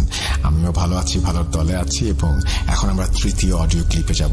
আমাদের অডিও ক্লিপের মান যে ভালো হচ্ছে সেই ফিডব্যাক আপনাদের কাছ থেকে প্রতিনিয়ত পাচ্ছি, এবং আপনারা যত বেশি পার্টিসিপেট করবেন, যত বেশি আপনারা এই ধরনের ঘটনা পাঠাবেন, তত বেশি কিন্তু আমরা সমৃদ্ধ হব এবং দারুণ দারুণ সবকিছু আপনাদের সামনে নিয়ে এসে উপস্থাপন করতে পারবো। আমরা চলে যাব আমাদের পরবর্তী ঘটনায়। আসসালামু আলাইকুম রাসেল ভাই, আমি শাহরিয়ার, ঢাকা বিভাগের নরসিংদী জেলার শেষ বর্ডার থেকে বলছি। শেষ বর্ডার বলার কারণ আমাদের গ্রামটা নরসিংদী জেলার শেষ গ্রামটি। আমাদের গ্রামের পর থেকে নারায়ণগঞ্জ জেলাটি শুরু। সো আর কথা না বাড়িয়ে আমি আমার ঘটনা শুরু করি। আমাদের ঘটনাটা আমাদের ফ্যামিলির সাথে ঘটা এবং কন্টিনিউয়াসলি করতেছে আমাদের বাড়িতে। সো প্রথম ঘটনাটি আমার আম্মুর সাথে হয়। তো আমি আমার বাড়ির একটু ডিটেলস বলতে চাই। আমাদের বাড়ি থেকে একটু দূরে আমাদের রান্নাঘরটা। সো এর মাঝখানে, বাড়ি আর রান্নাঘরের মাঝখানে একটি কমলার চারা বলতেছি, আসলে এটা গাছও না, মানে একবারে চারাও না, মানে 3-4 বছর, 5 থেকে 6 ফিট হবে। এটার মধ্যে 2 বছর ধরে মানে কমলা হইতেছে। তো আমার আম্মু মানে 9টা থেকে 10টার মধ্যে মানে রুম থেকে বের হয়েছে যে রান্না করে যাবে। ওই সময় কারেন্ট চলে গেছে। তো মোবাইলের লাইট জ্বালিয়ে মানে উনি বের হন। তো আম্মু বের হওয়ার পর মানে মোবাইলের লাইটটা যখন মানে ওই গাছটার মধ্যে ধরেন, তখন আম্মু দেখতে পেল যে ওই গাছটা পুরো মানে উল্টো হয়ে মাটির সাথে মিশে গেছে। মিশে আবার সাথে সাথে আগের জায়গায়। তো আম্মু জিনিসটা দেখে মানে ওই সময় ভাবলো যে হয়তো চোখের ভুল বা কি ঘটলো, আম্মু তখন বুঝতে পারলো না। কারণ একটা গাছ 5 থেকে 6 ফিট গাছটা একবারে মাটির সাথে মিশে গিয়ে আবার মানে আগের জায়গায় মানে ফিরে আসছে, ওইটা অন্যরকম একটু। তো জিনিসটা দেখে আম্মু ভয় পায় কিনা জানি না, সাথে সাথে আমাদেরকে এসে মানে বলে যে আমি তো এরকম দেখছি। গাছটার সাথে সাথে মাটির সাথে একবারে মানে লেগে সাথে সাথে আবার আগের জায়গায় মুভ করলো, মানে আগে যে এরকম ছিল ওই রকম। তো ওই ঘটনাটার 3 দিন পর রাসেল ভাই আমার যে গাছটা আছে কমলার চারাটা, ওইটা পুরোপুরি শুকিয়ে যায় এবং গাছটা মারা যায়। তো জিনিসটা খুবই অন্যরকম। আমি এরকম একটা জিনিস দেখছি এবং 3 দিন পর গাছটা মারা যায়। গাছটার বয়স তেমন ছিল না, 3 বছর আগে আমি একটা কলবের গাছ লাগাইছি, ওইটা মানে মারা যায়। তো যাই হোক, এটা প্রথম ঘটনা। দ্বিতীয় ঘটনাটা ঘটে আমার সাথে। আমি মাগরিবের মানে আজানের 10 থেকে 12 মিনিট আগে ঘটনাটা ঘটে আমার সাথে। আমি তখন মানে শুয়েছিলাম, সন্ধ্যাবেলা শুয়ে মোবাইলে নাটক দেখতেছি। তো আমি যে রুমে শুয়েছিলাম ওই রুমের মানে পরের যে রুমটা আছে ওইটা আমার খাটের বরাবর, মানে খাটের ঠিক বরাবর ওই রুমের দরজাটা। সো আমি দেখলাম যে ওই রুমের দরজাটা হুট করে মানে একটু খুলে গেল। আমার রুমটা তখন মানে লাইট জ্বালানো ছিল না, ওই রুম পুরোপুরি অন্ধকার। সো আমি ভাবলাম হয়তো আমার আম্মু ওই রুমটা মানে খুলছে দরজাটা, যে আমার বলার জন্য যে এখনো শুয়ে আছিস কেন, মানে নামাজ যা, এরকম বলে, সবসময় বলে। যদি মানে নামাজ না পড়ে শুয়ে থাকি বা আজানার আগে শুয়ে থাকি, ওই সময় আম্মু মানে বলে। তো আমি ভাবলাম হয়তো আম্মু খুলছে দরজাটা, কিন্তু আমি ওই দিকে একটু মানে চেয়ে আবার মোবাইলের দিকে মানে নাটক দেখতেছি। পরে হুট করে আবার দরজাটা বন্ধ হয়ে গেল। তো আমি কি মনে করে মানে আমার জিনিসটা অন্যরকম লাগলো যে আম্মু যদি খুলতো তাহলে আম্মু তো কিছু একটা বলতো আমারে। পরে আমি খাট থেকে নামলাম, নেমে কি জানি মনে করে আমি আমার মোবাইলের টর্চটা মানে জ্বালাইলাম। হয়তো আমার ওই সময় অনেক কেমন জানি ভয় লাগতেছে, কারণ আমি ওই রুমের জানালা আর দরজা ভিতর থেকে মানে লাগিয়ে এই রুমে আইসা মানে শুয়ে শুয়ে মোবাইল দেখতেছি। তো আমি টর্চটা জ্বালিয়ে আমার রুমের লাইট অন করলাম। ওই রুমে আমি গেলাম, গিয়ে দেখলাম হ্যাঁ ওই রুমের দরজা মানে ভিতর থেকে লাগানো, জানালাগুলো লাগানো, মানে বাতাসে যে দরজাটা মানে খুলবে আবার সাথে সাথে লেগে যাবে ওই রকম কিছুই না। পরে আমি জিনিসটা দেখে মানে আমি ওই সময় ভয়ই পাইলাম।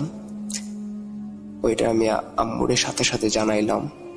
পরে আম্মু মানে ওই ঘটনার পর থেকে মানে যে আমাদের ওই যে গাছটা পুরো মাটির সাথে লাগিয়ে গেছে ওইটা মানে আম্মু বলার পর আমরা মানে কেউই তেমন একটা মানে বিশ্বাস করি নেই। বলছি যে তুমি ভুল দেখছো, গাছটা হয়তো অন্য কারণেও মারা যেতে পারে এরকম। পর আম্মু বলতেছে যে দেখ মানে তোরা তো আমার কথা বিশ্বাস করিস না, আমি যে বলছি বাড়ির মধ্যে মানে কিছু অদ্ভুত কিছু করতেছে।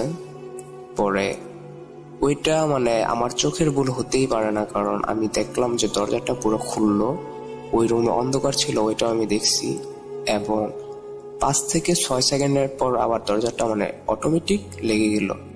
দরজাটা পুরোপুরি খোলে নাই, আবার মানে হালকা একটু খোলে নাই, মানে মাঝারি আকারের মানে খুলছে, মানে যেমন কেউ খুললে টাকার জন্য খোলে বা ইয়া করে ওই রকম। ওইটা দেখে আমি খুবই ভয় পাই। এরপর একটা মানে ভয়াবহ আমি স্বপ্ন দেখি। যাই হোক, স্বপ্নের কথা বলা ঠিক না। তো তৃতীয় ঘটনাটা আমি বলি। তৃতীয় ঘটনাটা খুবই রিসেন্ট, কিছুদিন এই মাসের 10 থেকে 12 তারিখে ঘটনাটা আমি মানে সন্ধ্যাবেলায় আমার মোবাইল চার্জ দিয়ে আমি আমার ফ্রেন্ডের সাথে বের হইলাম বাসা থেকে ক্রাম বোর্ড খেলার জন্য। তো ক্রাম বোর্ড খেলতে খেলতে প্রায় 7টা থেকে 8টা মানে রাত 8টা বেজে গেল।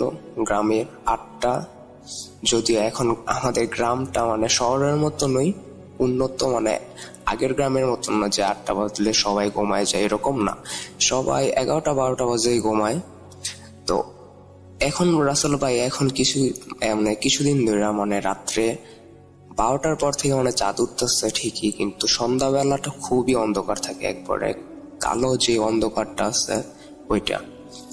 সো আমার কাছে মোবাইলও ছিল না। আমি আস্তে আস্তে মানে আমাদের বাড়ির আগে একটা উঠান আছে, বড় উঠান।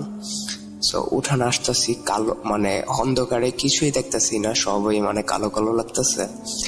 যাই হোক, ফুট করে মানে পিছন থেকে মানে একটা কুকুর মানে ঘেউ করে উঠলো, মানে দাগ দিয়ে উঠলো।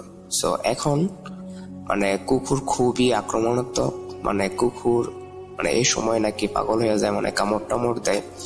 সো আমি এটা ভেবে একটু মানে তাড়াতাড়ি হাঁটতেছি।